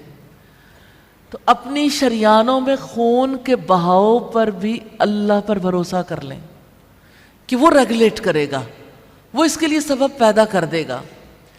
اور اپنے جسم کے اندر خوراک کی گردش کے لیے اس پر اعتماد کریں، اللہ تعالیٰ پر اعتماد کریں۔ لوگ آپس میں ڈسکس کرتے رہتے ہیں، ضعف الطالب والمطلوب، مدد مانگنے والا بھی کمزور، جس سے مدد مانگی جاتی ہے وہ بھی کمزور۔ اب سوچیں ذرا، آپ ایک لمحے کے لیے آنکھیں جھپک کے دیکھیے، ذرا جھپکیں، فیل کریں اسے۔ اگر اللہ تعالیٰ آپ کی پلکیں بند نہ ہونے دے تو آپ کی آنکھیں جل جائیں گی، یہ آنکھیں ایسے نہیں رہ سکتی۔ تو کیا اللہ تعالیٰ نے آپ کی آنکھوں کو جلنے سے بچانے کے لیے پلکوں کا نظام نہیں بنایا؟ کیا وہ ساری زندگی سے اس کو کامیابی سے نہیں آگے بڑھا رہا؟ پھر اللہ تعالیٰ پر اعتماد کرنے کے لیے ریلکٹنٹ کیوں ہے؟ اگر اللہ تعالیٰ آپ کی زبان کو چکھنے نہ دے، آپ کے ٹیسٹ برڈز ختم ہو جائیں، تو زندگی بری طرح بے ذائقہ ہو جائے گی۔ بغیر کسی ذائقے کو کچھ بھی اچھا نہیں لگتا۔ کون ہے جو آپ کے لیے ذائقوں کو ریگولیٹ کر کے رکھتا ہے؟ نہ کم نہ زیادہ۔ یہ آپ کی آؤٹر سکن ہے نا، زیادہ محسوس کرتی ہے۔ اگر اللہ تعالیٰ آپ کی جلد کو، آؤٹر سکن کو محسوس ہی نہ کرنے دے، آپ کو فیل ہی نہ ہو، ٹچ کا پتہ نہ چلے، تو کیا آپ کے کوئی احساسات ہوں گے؟ اگر اس نے زندگی بھر سے آپ کی پلکوں کو، آپ کی زبان کے جو ٹیسٹ برڈز ہیں اور آپ کے اعضاء کو اور آپ کے محسوسات کو ریگولیٹ کر کے رکھا ہے، پھر بھی آپ اس پر اعتماد نہیں کریں گے؟ اپنے بچوں کی ہدایت کے لیے، اپنی ہدایت کے لیے، اپنے پیاروں کی ہدایت کے لیے اللہ تعالیٰ پر ٹرسٹ کر لیں، اس پر توکل کر لیں۔ ہم نے کتنی بار ایسے بچوں کے بارے میں سنا ہے جو مساجد میں پروان چڑھتے ہیں لیکن بالآخر ایتھیسٹ بن جاتے ہیں۔ ہاں ایسا ہوتا ہے۔ 5 وقت کی اذان سنتے ہیں، نمازیں پڑھتے ہیں، لیکن پھر بھی دین پہ قائم نہیں رہ پاتے۔ کچھ بگڑ جاتے ہیں، کچھ قطع تعلقی کر لیتے ہیں، حالانکہ ان کے والدین نے ان کا بہت خیال رکھا تھا۔ کچھ گمراہ ہو جاتے ہیں، حالانکہ اپنے سمجھدار بہن بھائیوں کے درمیان گھرے ہوئے تھے، اس کے باوجود ڈسٹروائے ہو جاتے ہیں۔ اب آپ سوچئے، آپ کا بیٹا ہے یا آپ کی اپنی ذات ہے یا آپ کا کوئی بہن بھائی ہے یا آپ کے ماں باپ ہیں، یہ جو دل ہے نا،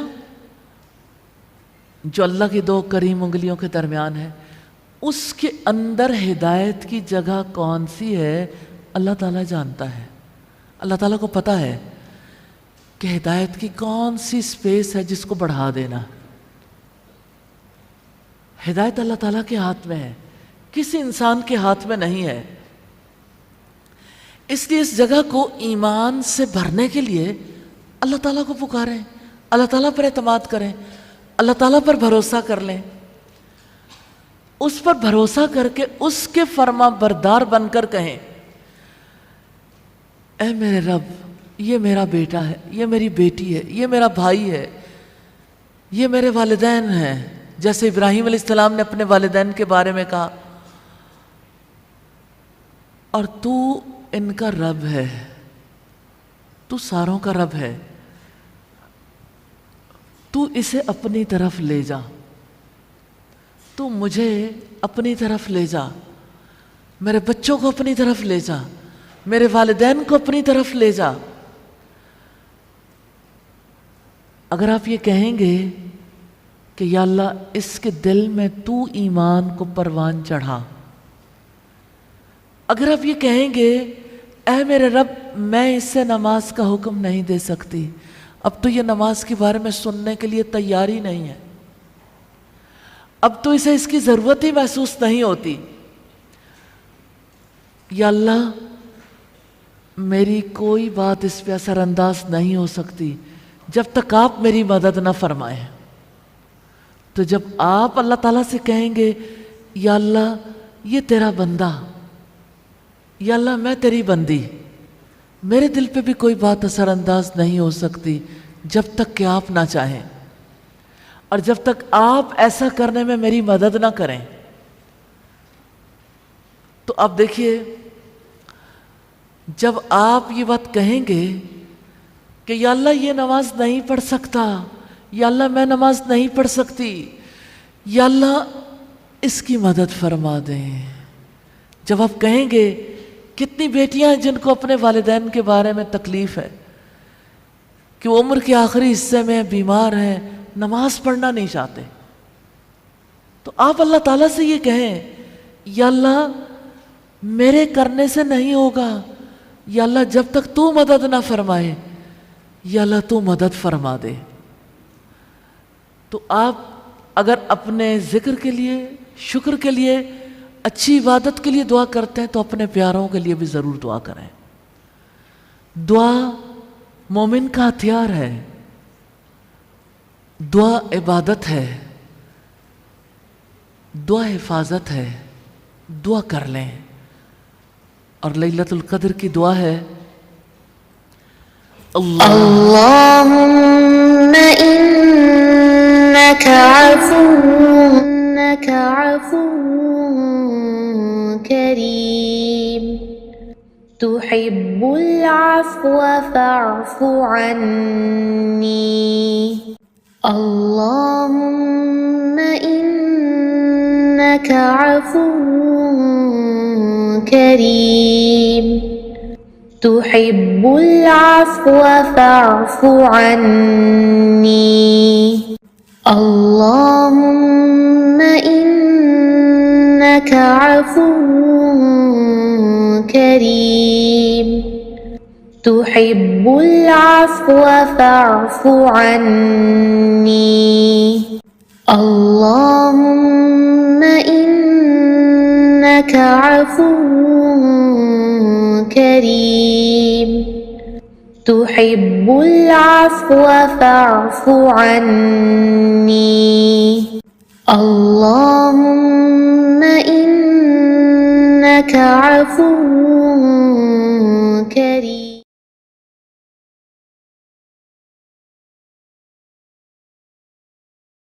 کر لیں، اللہ تعالیٰ پر بھروسہ کر لیں، اللہ تعالیٰ آپ کے لیے کافی ہو جائے گا۔ اب دیکھیے آپ اگر زندگی اللہ تعالیٰ کے بغیر گزارنا چاہتی ہیں تو یہ زندگی جہنم بن جائے گی۔ اللہ تعالیٰ کے بغیر زندگی جہنم ہے، آگ ہی آگ ہے، کہیں ٹھنڈک نہیں ہے، کہیں اطمینان نہیں ہے۔ لوگ کہتے ہیں ازدواجی تعلق کے لیے بہتر بنانے کے لیے کہ آپ اپنے شوہر کی تعریف کریں حتیٰ کہ اس کا دل آپ کے قابو میں آ جائے، آپ اس کو مسکرا کر دیکھیں، اس کے ساتھ نرمی سے پیش آئیں، اس سب کے ساتھ آپ اس کے دل اور اس کی محبت کو حاصل کر لیں گے۔ سب لوگ اسے سچ مانتے ہیں، اور ایسا ہوتا بھی ہے کہ انسان جب کیئر کرتا ہے، خیال کرتا ہے، اللہ تعالیٰ مہربانی کر دیتا ہے۔ لیکن اس سب سے پہلے، اس کے دوران اور اس کے بعد بھی یہ ضرور دعا کریں کہ یا اللہ میرے شوہر کو، شوہر بیوی کے بارے میں کہیں، میری بیوی کو، میری شریکہ حیات کو نیک بنا دے۔ اللہ تعالیٰ سے مدد مانگیں، اس پر بھروسہ کریں، اسے پکاریں کہ یا اللہ میرے شوہر کے لیے میری تمام مسکراہٹیں بیکار ہیں اگر آپ نہ چاہیں، یعنی میں مسکراؤں بھی تو ضروری نہیں کہ میری مسکراہٹ میرے شوہر کو خوش کر دے، اور دل کے جھکاؤ کے ساتھ اپنے رب کو پکار کر کہیں کہ میرے شوہر کا دل تو آپ کے ہاتھ میں ہے، میرے ہاتھ میں نہیں ہے، تو ہمیں آپس کی محبت دے دے اور ہمیں ایک دوسرے کے لیے بہتر بنا دے۔ تو ازدواجی تعلق کے لیے لوگ اللہ تعالیٰ پر بھروسہ کرنے کی بجائے اپنی تدابیر پر بھروسہ کرتے ہیں۔ میں یہ نہیں کہتی کہ آپ تدابیر اختیار نہ کریں، تدبیر تو اختیار کرنی ہے، اختیار کرنی چاہیے، لیکن اللہ تعالیٰ پر بھروسہ کرنے کے بعد پہلے بھروسہ کیجئے، وہ تدبیر کو مؤثر کر دے گا۔ آپ یہ دعا کریں کہ یا اللہ میرے شوہر کا دل میرے ہاتھ میں نہیں ہے، تیری دو کریم انگلیوں کے درمیان ہے، ہمیں آپس کی محبت دے اور ہمیں ایک دوسرے کے لیے بہتر بنا دے۔ اللہ تعالیٰ چاہتا ہے کہ آپ پہچان جائیں۔ کیا چیز پہچان جائیں؟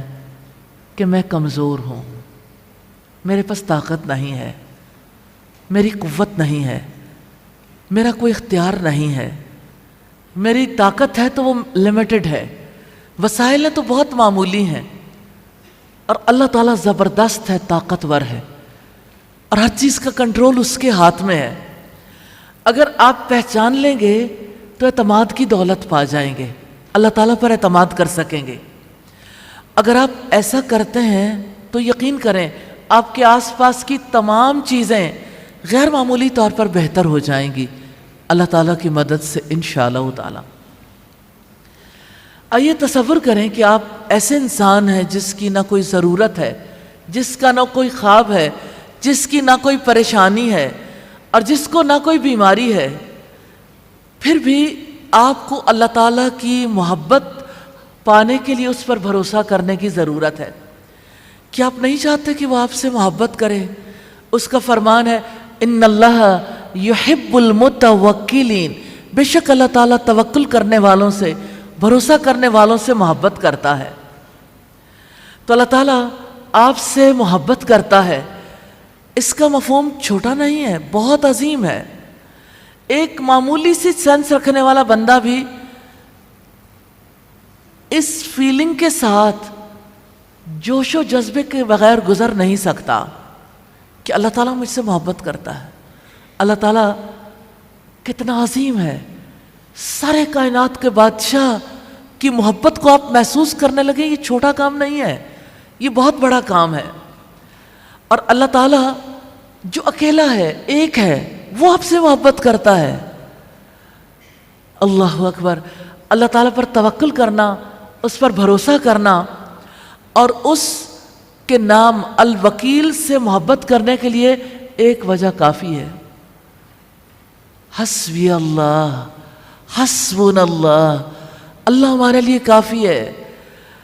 کچھ لوگ آپ کی حوصلہ شکنی کرتے ہیں، آپ کو کئی بھیانک حقیقتیں بتاتے ہیں، آپ کے اندرونی یقین کو متزلزل کرنا چاہتے ہیں، آپ کے جذبات سے کھیلتے ہیں، آپ کو ڈراتے ہیں، آپ کو اپنا رویہ بدلنے کے لیے کہتے ہیں، آپ کو اپنے اصولوں کو چھوڑنے کے لیے مجبور کرتے ہیں۔ ایسے وقت میں اپنے دل کے ایمان سے دھوکہ نہ کھائیں، اور آپ اللہ تعالیٰ سے کہیں حسبنا اللہ و نعم الوکیل، حسبنا اللہ و نعم الوکیل، حسبی اللہ لا الہ الا ہو علیہ توکلت وہو رب العرش العظیم۔ اللہ تعالیٰ میرے لیے کافی ہے، وہی معاملات کا بہترین انتظام کرنے والا ہے، پھر آپ کو کوئی نقصان نہیں پہنچے گا۔ اور بڑی دلچسپ بات آپ سے کرنا چاہتی ہوں، نبی صلی اللہ علیہ وسلم کے دور میں ہر وقت اونچ نیچ چلتی رہتی تھی۔ اللہ تعالیٰ نے ہر اونچ نیچ کو آلموسٹ ڈسکس کیا ہے۔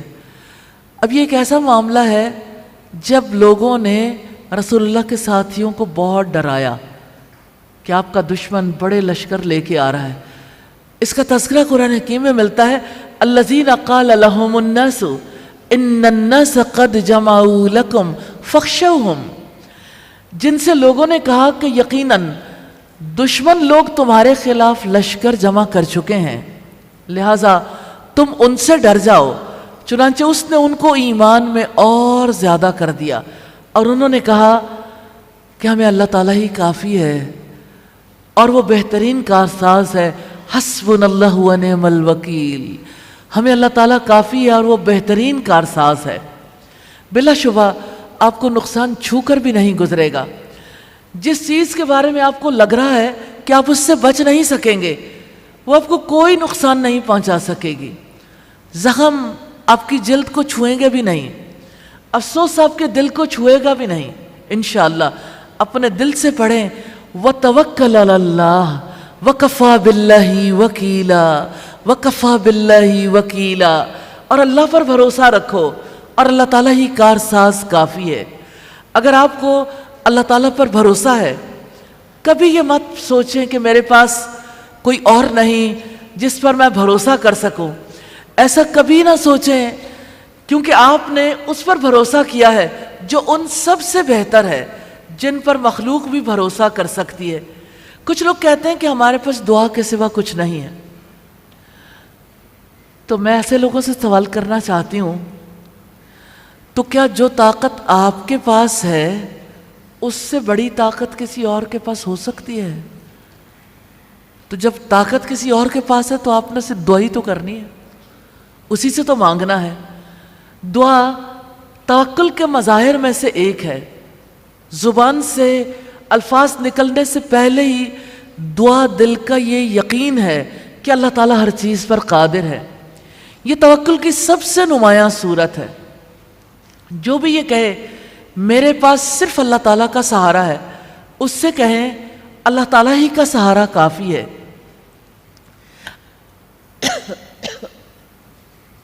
اگر شہنشاہوں کا شہنشاہ آپ کے ساتھ ہو، جو مشرق و مغرب کا رب ہے، پھر آپ کو کس چیز کی کمی آئے گی؟ اس کے خزانے تو ختم ہونے والے نہیں ہیں۔ اس کے بعد کسی اور کو کیا چاہیے؟ ایک عربی شعر کا ترجمہ ہے، اپنی ساری دنیا لے لو اور میرے دل کو آزاد چھوڑ دو، میں بڑی دولت میں ہوں حالانکہ تم سوچتے ہو کہ میں تنہا محسوس کرتا ہوں۔ یعنی دولت کیا ہے؟ ایمان، یقین، اللہ تعالیٰ پر بھروسہ۔ کیا آپ جانتے ہیں کہ اللہ تعالیٰ پر بھروسہ کرنا کیوں کافی ہے؟ اس کی ایک بہت اسٹرانگ لاجک ہے، وجہ ہے، اور وہ کیا ہے؟ وَلِلَّهِ مَا فِي السَّمَاوَاتِ وَمَا فِي الْأَرْضِ، اللہ ہی کے لیے ہے جو کچھ آسمانوں میں ہے اور جو کچھ زمین میں ہے۔ وَكَفَى بِاللَّهِ وَكِيلًا، اور اللہ تعالیٰ ہی وکیل کافی ہے۔ کیا وہ چیز جس سے آپ خوف زدہ ہیں، کیا وہ زمین پر نہیں ہے؟ اگر وہ زمین پر ہے تو وہ اللہ تعالیٰ کی ملکیت ہے، اگر وہ آسمانوں میں ہے تو اللہ تعالیٰ کی ملکیت ہے، اگر ان کے درمیان ہے تو اللہ تعالیٰ کی ملکیت ہے، اور اللہ تعالیٰ ہی اس کو کنٹرول کرنے والا ہے۔ کیا وہ بیماری جس نے آپ پر حملہ کیا ہے اور جس کا علاج نہیں کیا جا سکتا، اللہ تعالیٰ کی طرف سے نہیں ہے؟ اب آپ سوچئے، ایک بیماری ہے، مثال کے طور پر کسی کو لنگس ڈیزیز ہو جاتی ہے، فائبروسس ہو گیا کسی کو، تو ڈاکٹرز کہتے ہیں اس کا کوئی علاج نہیں۔ ڈاکٹرز ڈائگنوز کرتے ہیں، ٹیسٹ کرتے ہیں، میڈیسنز دیتے ہیں، پتہ ہے میڈیسن سے ٹھیک نہیں ہونا، پھر بھی دیتے ہیں تاکہ اور زیادہ نہ بڑھے۔ یہ ان کا اپنا خیال ہے، حالانکہ ہر دفعہ میڈیسن یوز کرنے کے بعد پیشنٹ ریورس جاتے رہتے ہیں، ایسا نہیں ہے کہ یہ بیماری سٹاپ ہوتی ہے۔ تو جو اللہ کسی بیماری کو بھیج سکتا ہے، کیا وہ اس کو حکم نہیں دے سکتا کہ اس بندے کے جسم کو اب چھوڑ دو؟ آپ کیا کہتے ہیں؟ کیا اللہ حکم دے سکتا ہے؟ یقین آتا ہے؟ تو کیا ہم اس پر بھروسہ نہ کریں؟ جس کے ہاتھ میں سارے کنٹرولز ہیں. تو آج کی رات ضرور دعا کریں اپنے پیاروں کے لیے کہ یا اللہ آپ کے اس بندے کی بیماری آپ کی طرف سے آئی, آپ کے حکم سے آئی, اب اس بندے کے جسم کو آپ حکم دے دیں کہ وہ اس بیماری کو چھوڑ دے, اس بیماری کو اس کے جسم سے الگ کر دیں. آپ دعا کریں گے اللہ تعالیٰ مدد کرے گا انشاءاللہ. کیا دکھ, پریشانیاں, اداسیاں اس زمین پر نہیں ہیں؟ پھر اس پر بھروسہ کیوں نہ کریں جو اس زمین پر اور اس پر موجود تمام چیزوں کا مالک ہے. ہر ایک کا وہی مالک ہے. جس نے دکھ دیا اس کا بھی وہ مالک ہے, جس سے آپ اداس ہیں اس کا بھی وہی مالک ہے. آپ کے اندر جو اداسی ہے نا اس اداسی کا بھی وہی مالک ہے. آپ کی جو فکر ہے نا اس فکر کا بھی وہی مالک ہے. وہ ایک لفظ کہے گا کن. کیا آپ اس پہ بلیو کرتے ہیں؟ کن کہنے سے کائنات وجود میں آئی تھی. تو وہ ایک لفظ کہے گا کن, تمام پریشانیاں, دکھ, بوجھ, فکریں, اداسیاں سب کچھ دور ہو جائے گا انشاءاللہ. لیکن یہ دیکھیے پوائنٹ آف ریفرنس چاہیے نا. اقبال کہتا ہے دل سے جو بات نکلتی ہے اثر رکھتی ہے, پر نہیں طاقت پرواز مگر رکھتی ہے. دل سے نکلے تو صحیح, آپ اسے فیل تو کریں, آپ یقین کے ساتھ کہیں تو صحیح. آپ بے یقینی کے ساتھ بات کریں گے تو بات بنے گی نہیں. تو وہ ہر چیز کا خالق ہے, ہر چیز پر قادر ہے, اس لیے ہم اس پر بھروسہ کرتے ہیں. اس نے فرمایا اللہ خالق کل شیء. آپ امیجن کریں زمین سے لے کے آسمان تک اپنی سوچوں کو لے جاتے جائیں. زمین کے ایک ایک درخت, پودے, زمین کی تہوں کے نیچے جو کچھ ہے, آپ کی زمین کے اندر لاوا ہے, اس کے اوپر معدنیات ہیں, اس کے اوپر کتنے حشرات ہیں, اور پھر زمین کے اوپر جو کچھ ہے, اور پھر فضاؤں میں اور زمین کے دائرے سے باہر نکل جائیں آپ کے ستارے, سیارے, آپ کا سولر سسٹم, آپ کی گیلیکسیز, آپ کے پوری یونیورس. اللہ خالق کل شیء. اللہ تعالیٰ ہر چیز کا خالق ہے. وَهُوَ عَلَى كُلِّ شَيْءٍ وَكِيلٌ. وَهُوَ عَلَى كُلِّ شَيْءٍ وَكِيلٌ. اور وہی ہر چیز کا کام بنانے والا, کارساز ہے, نگہبان ہے. وہ ہر چیز کی نگرانی کرتا ہے, نگہبانی کرتا ہے, اس لیے کہ اس نے ہر چیز کو پیدا کیا ہے. تو کتنا غور کرنے کی ضرورت ہے حسبنا اللہ و نعم الوکیل پر. کہیے سب مل کے حسبنا اللہ و نعم الوکیل. 10 دفعہ کہنا ہے.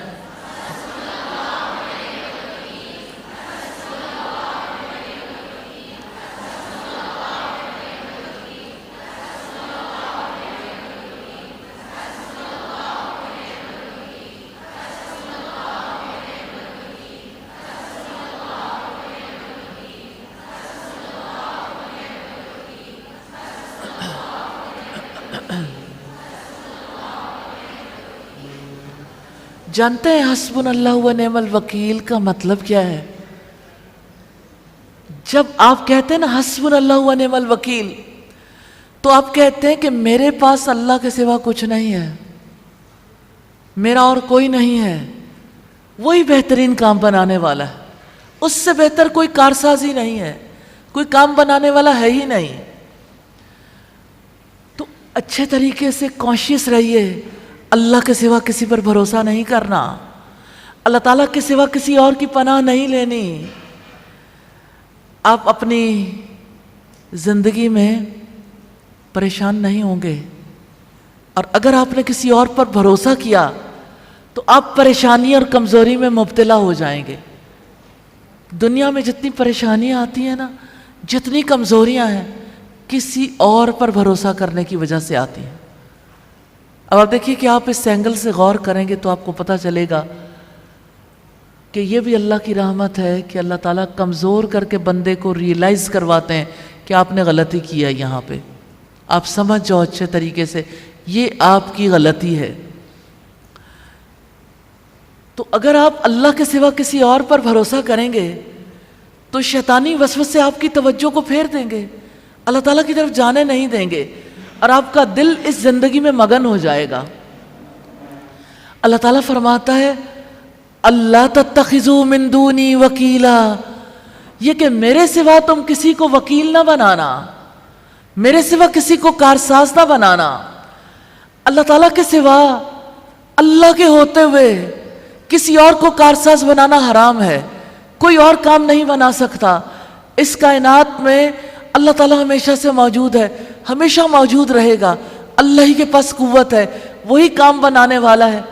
اگر آپ زندگی کے کسی موڑ پر کسی کمزور لمحے پہ یہ محسوس کریں کہ فلاں میرا کام بنا دے گا، تو آپ کیا سوچ سکتے ہیں کہ آپ نے حرام کام کیا ہے؟ ہاں یہ حرام ہے، اور حرام اس لیے ہے کہ اس کی وجہ سے ایک تو یہ سچ نہیں ہے، دوسری بات یہ ہے کہ اس کی وجہ سے انسان خود بہت بڑا نقصان اٹھاتا ہے، پریشانیاں اسے گھیر لیتی ہیں، وہ کمزور ہو جاتا ہے، اس پر اس کا دشمن پورے طریقے سے کنٹرول کر لیتا ہے۔ دوسروں پر بھروسہ کرنا حرام ہے اس لیے کہ اللہ تعالیٰ ہمیشہ سے زندہ ہے، دوسروں کا سہارا لینا حرام ہے، جبکہ اصل سہارا وہی ہے، سب کچھ دینے والا وہی، اور ہر ایک چیز کا مالک وہی ہے۔ دوسروں کا سہارا لینا حرام ہے کیونکہ اللہ تعالیٰ سب کچھ جاننے والا ہے، اللہ تعالیٰ سب کچھ سننے والا ہے، اور کسی اور کے پاس یہ صلاحیت نہیں ہے۔ وہ ہر اس چیز کو سنتا ہے جو چھپ کر چلتی ہے، اور وہ ہر اس چیز کو جانتا ہے جو اندھیرے میں چھپی ہوئی ہے۔ اور میں چاہوں گی کہ کچھ دیر کے بعد ہم اس کلپ کو ضرور دیکھیں، یا من یرا انشاءاللہ۔ تو وتوکل علی اللہ، اور آپ اللہ تعالیٰ پر بھروسہ کریں، انہ هو السمیع العلیم، بلا شبہ وہی سب کچھ سننے والا، سب کچھ جاننے والا ہے۔ اب دوسروں پر بھروسہ کر ہی کیسے سکتے ہیں جبکہ دوسرے ان چھپی ہوئی چیزوں کو نہ سن سکتے ہیں، نہ جان سکتے ہیں، نہ دیکھ سکتے ہیں۔ آپ امیجن کریں کوئی ظالم ہے جو آپ پر ظلم کرتا ہے، وہ بھی آخر اللہ ہی کی مخلوق ہے نا، اسی رب کی مخلوق ہے جو آپ کی حفاظت کرتا ہے، وہ آپ کا بھی رب ہے، ظالم کا بھی رب ہے۔ تو اس ظالم کے شر سے بچنے کے لیے اس کے رب پر بھروسہ کر لیں، جو اس ظالم کا رب ہے اس پر بھروسہ کریں، اور پورے اعتماد سے کہیں انی توکلت علی اللہ ربی و ربکم، یقیناً اللہ تعالیٰ پر میں نے بھروسہ کیا جو میرا بھی رب ہے اور تمہارا بھی رب ہے، اور کوئی جاندار ایسا نہیں ہے مگر اس کی پیشانی کے بالوں کو وہ پکڑنے والا ہے، یقیناً میرا رب سیدھی راہ پر ہے۔ آپ امیجن کریں شیاطین ہے اس دنیا میں، اللہ کی مخلوق ہے، اللہ تعالیٰ نے اسے انسان کے امتحان کے لیے بنایا ہے۔ شیطان بھی اپنے ایجنٹ سے، اپنے سپاہیوں سے، اپنے پیروکاروں کے ساتھ اللہ تعالیٰ کی دی ہوئی وسوسہ ڈالنے اور ڈرانے کی طاقت کے باوجود کسی انسان تک نہیں پہنچ سکتا، ایسے کسی انسان تک نہیں پہنچ سکتا جو اللہ تعالیٰ پر بھروسہ کرتے ہیں۔ وہ اسی کے اوپر قبضہ کرتے ہیں جس کا بھروسہ کمزور ہوتا ہے، جس کے دل میں وسوسے جگہ پکڑتے ہیں۔ آپ کہہ سکتے ہیں کہ دنیا میں بہت لوگ ہیں جن پر جادو ہوتا ہے، جنات، شیاطین ان کو اپنے زیر اثر کر لیتے ہیں۔ میں اس کے کلام سے اس کی دلیل دینا چاہتی ہوں۔ اس نے اپنے کلام میں فرمایا انہ لیس لہ سلطان علی الذین آمنوا وعلی ربہم یتوکلون، ان لوگوں پر یقیناً ان کا غلبہ نہیں ہو سکتا جو ایمان لائے اور جو اپنے رب پر بھروسہ کرتے ہیں۔ ضرور پڑھیے گا جا کے، سورہ النحل ہے، آیت نمبر 99 ہے۔ تو کسی شیطان کے پاس، کسی جن کے پاس یہ طاقت نہیں ہے۔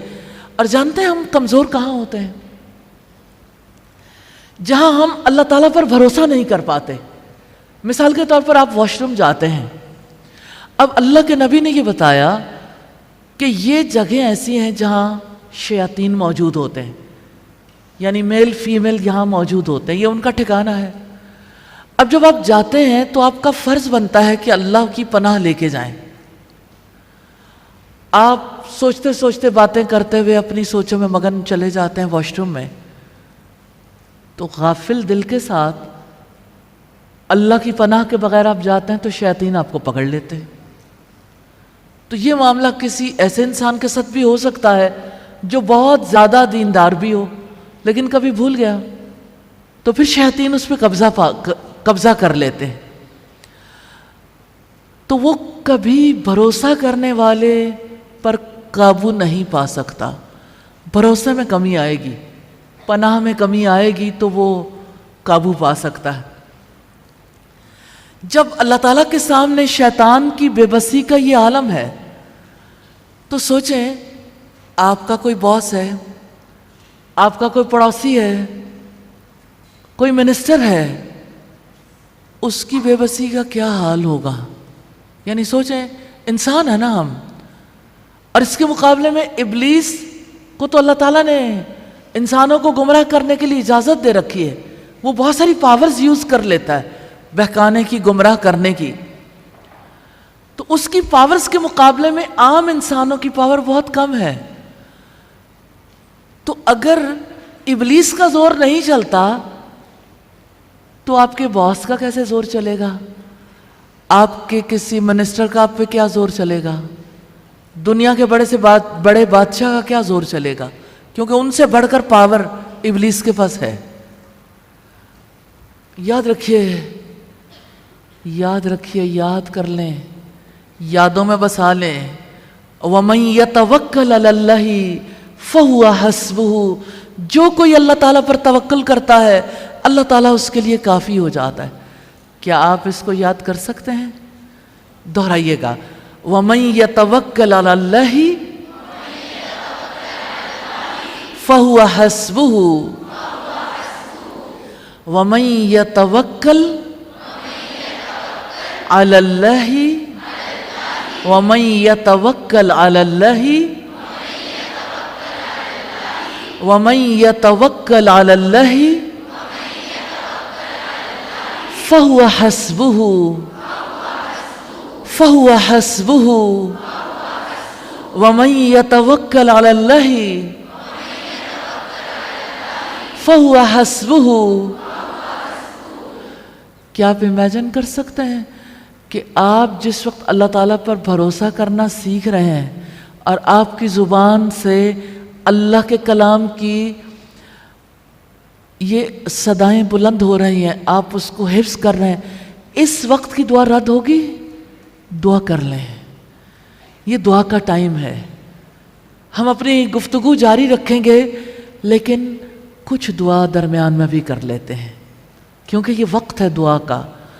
اللہ اکبر کبیرا والحمد للہ کثیرا وسبحان اللہ بکرۃ واصیلا، سبحان اللہ وبحمدہ، سبحان اللہ العظیم، سبحان اللہ والحمد للہ ولا الہ الا اللہ واللہ اکبر ولا حول ولا قوة الا باللہ العلی العظیم۔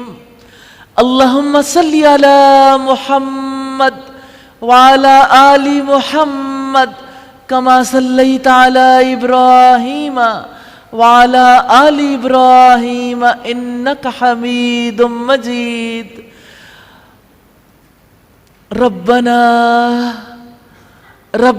آتنا فی الدنیا حسنہ وفی الآخرۃ حسنہ وقنا عذاب النار۔ ربنا لا تزغ قلوبنا بعد إذ هديتنا وهب لنا من لدنك رحمة إنك أنت الوهاب۔ ربنا ظلمنا أنفسنا وإن لم تغفر لنا وترحمنا لنکونن من الخاسرین ربنا لا تزغ قلوبنا بعد إذ هديتنا وهب لنا من لدنك رحمة إنك أنت الوهاب يا حي يا قيوم برحمتك نستغيث حسبنا الله ونعم الوكيل حسبنا الله ونعم الوكيل حسبنا الله ونعم الوكيل حسبي الله لا إله إلا هو عليه توكلت وهو رب العرش العظيم يا حي يا قيوم يا ذا الجلال والإكرام يا حنان يا منان يا بديع السماوات والأرض يا وتر يا صمد یا ذوالجلال والاکرام. الہی آپ سے استدا ہے جتنے ہاتھ دعا کے لیے اٹھے ہیں، الہی جو تجھ سے جس چیز کی طلب کرنا چاہتا ہے الہی سب کی دعائیں قبول فرما لیجئے یا ارحم الراحمین. جتنے لوگ یہاں بیٹھے ہیں الہی سب کو اپنے اوپر بھروسہ کرنے کی توفیق عطا فرما دے. یا اللہ تجھ پر توکل کرنے والی زندگی بسر کرنا چاہتی ہیں، یا اللہ تیرے اعتماد کے ساتھ ہی ہم زندگی بسر کرنا چاہتی ہیں. الہی تو اعتماد کی توکل کی دولت نصیب فرما دے. الہی آپ سے استدا ہے تیرے خوف کے تحت زندگی بسر کرنا چاہتی ہیں، الہی تیرے سوا کسی کا خوف دل میں رکھنا نہیں چاہتی. اے پاک پروردگار اپنے خوف کا ایسا حصہ ہمیں نصیب کر دے کہ ہمارے اور ہمارے گناہوں کے درمیان مشرق اور مغرب کا بعد پیدا ہو جائے. الہی تیری ذات ہی تو امید کا منبع ہے، الہی تجھ سے امید باندھنا چاہتی ہیں. تو قوی ہے ہم کمزور، تو غنی ہے ہم فقیر. الہی تو بادشاہ ہے اور ہم تیرے در کے فقیر ہیں. الہی تجھ سے ہی امید باندھنا چاہتی ہیں. اے پاک پروردگار ہمیں اپنے سے امید باندھنے کی توفیق عطا فرما دے. یا اللہ یا ارحم الراحمین آپ سے استدا ہے اس مجلس میں بیٹھی ہوئی خواتین، بچیاں اور الہی جو دور دراز کے علاقوں تک لوگ اس کو سن رہے ہیں، الہی سب کو اپنی ذات پر سچا یقین نصیب فرما دے. الہی اپنے اوپر بھروسہ کرنے کی توفیق عطا فرما دے. الہی بیماروں کو توفیق دے دے الہی کہ وہ تجھ سے طلب کریں تجھ پر بھروسہ کرتے ہوئے کہ یا اللہ تو اس بیماری کو حکم دے دے کہ میرے جسم کو چھوڑ دے. اور الہی ہمارے پیاروں کو ان بیماریوں سے نجات عطا فرما دیجئے یا ارحم الراحمین. آپ سے استدا ہے جتنے لوگوں کو قرض نے پکڑ رکھا ہے، جکڑ رکھا ہے، قرض کا پہاڑ ہے ان کے سر پر، الہی قرض کے پہاڑ تلے دبے ہوئے لوگوں کو اس بوجھ سے نجات عطا فرما دیجئے یا اللہ یا ارحم الراحمین. جن بچیوں کے رحموں کو آپ نے اس پوزیشن میں رکھا کہ وہاں ان کی اولاد پروان نہ چڑھ سکے، اور جن بچوں کے لیے آپ نے طے کر دیا کہ ان کے توسط سے نئی نسل وجود میں نہ آ سکے، الہی تو ان پر رحم فرما دے. الہی تو ان کے جسموں پر، الہی تو ان کی عقلوں پر، الہی ان کی روحوں پر الہی اپنا فیصلہ صادر فرما دے. الہی تیرا فیصلہ ان کے حق میں جاری ہے. یا اللہ بے اولادوں کو اولاد نصیب فرما دے، یا اللہ بے اولادوں کو اولاد نصیب فرما دے. اور الہی جن بچوں اور بچیوں کے رشتوں کے مسائل ہیں الہی تیرا ارادہ جن کے رشتوں کے راستے کی رکاوٹ ہے، الہی تو اپنے فیصلوں کی حکمت جانتا ہے. ہم کمزور ہیں، تیرے در کے فقیر ہیں. الہی تو ان بچوں اور بچیوں کے درمیان حائل اس حجاب کو ہٹا دے اور بچوں اور بچیوں کو الہی بہترین جوڑے نصیب فرما دے. الہی آج کی رات تو ان کے لیے بہترین جوڑا لکھ دے. اے پاک پروردگار تو آسانیاں فرما دے.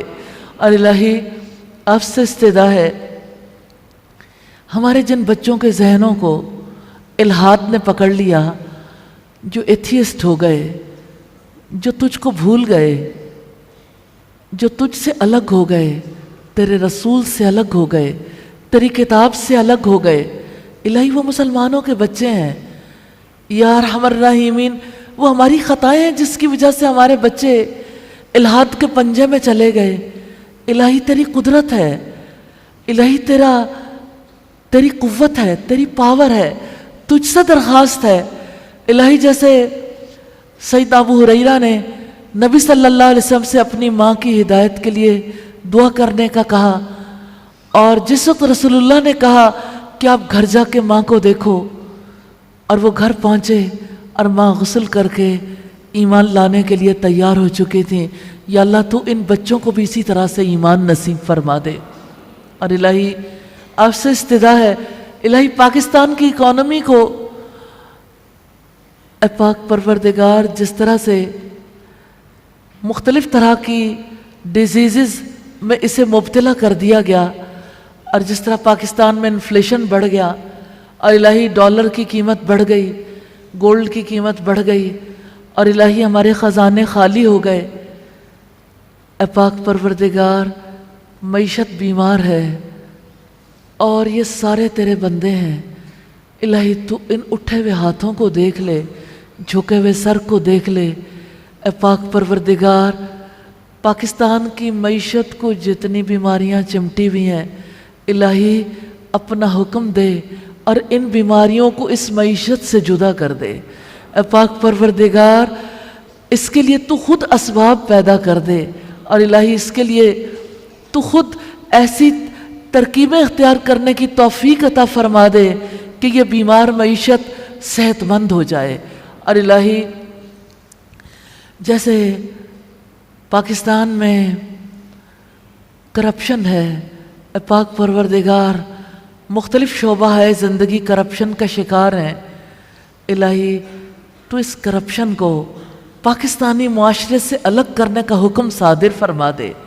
اے پاک پروردگار کھوٹ جس طرح سے ہمیں چمٹ گیا، جس طرح سے نفاق کا شکار ہو گئے ہم، الہی اس نفاق کو اور تکبر کی بیماری کو دلوں سے دور فرما دے. الہی آج کی رات تجھ سے استدعا ہے الہی اچھی عبادت کی توفیق عطا فرما دے. یا اللہ سجدے تیرے حکم کے بغیر تو نہیں ہوں گے، اور الہی تیرے حکم کے بغیر قیام اللیل بھی ممکن نہیں، تیرے حکم کے بغیر تلاوت بھی ممکن نہیں. اور الہی آپ سے استدعا ہے تیرے حکم کے بغیر تیری کتاب کا، تیرے نبی کی تعلیمات کا علم بھی ممکن نہیں. الہی آج کی رات سب کے علم کے لیے تو فیصلہ فرما دے. الہی سب کو اس کتاب کا علم نصیب فرما دے، اپنے نبی کی تعلیمات سے محبت نصیب فرما دے. اور الہی ہم سب کو صاحب عمل بنا دینا اور اپنی ذمہ داریاں پوری کرنے کی توفیق عطا فرما دینا. اور الہی اپنی جانب سے ایک اقتدار کو ہمارا معاون اور مددگار بنا دینا. الہی جتنے ہاتھ اٹھے ہیں سب کی جو دعائیں ہیں انہیں قبول فرما لیجئے. وصلی اللہ تعالی علی خیر خلقہ محمد وآلہ واصحابہ واہل بیتہ اجمعین برحمتک یا ارحم الراحمین. الہی آمین. الہی آمین.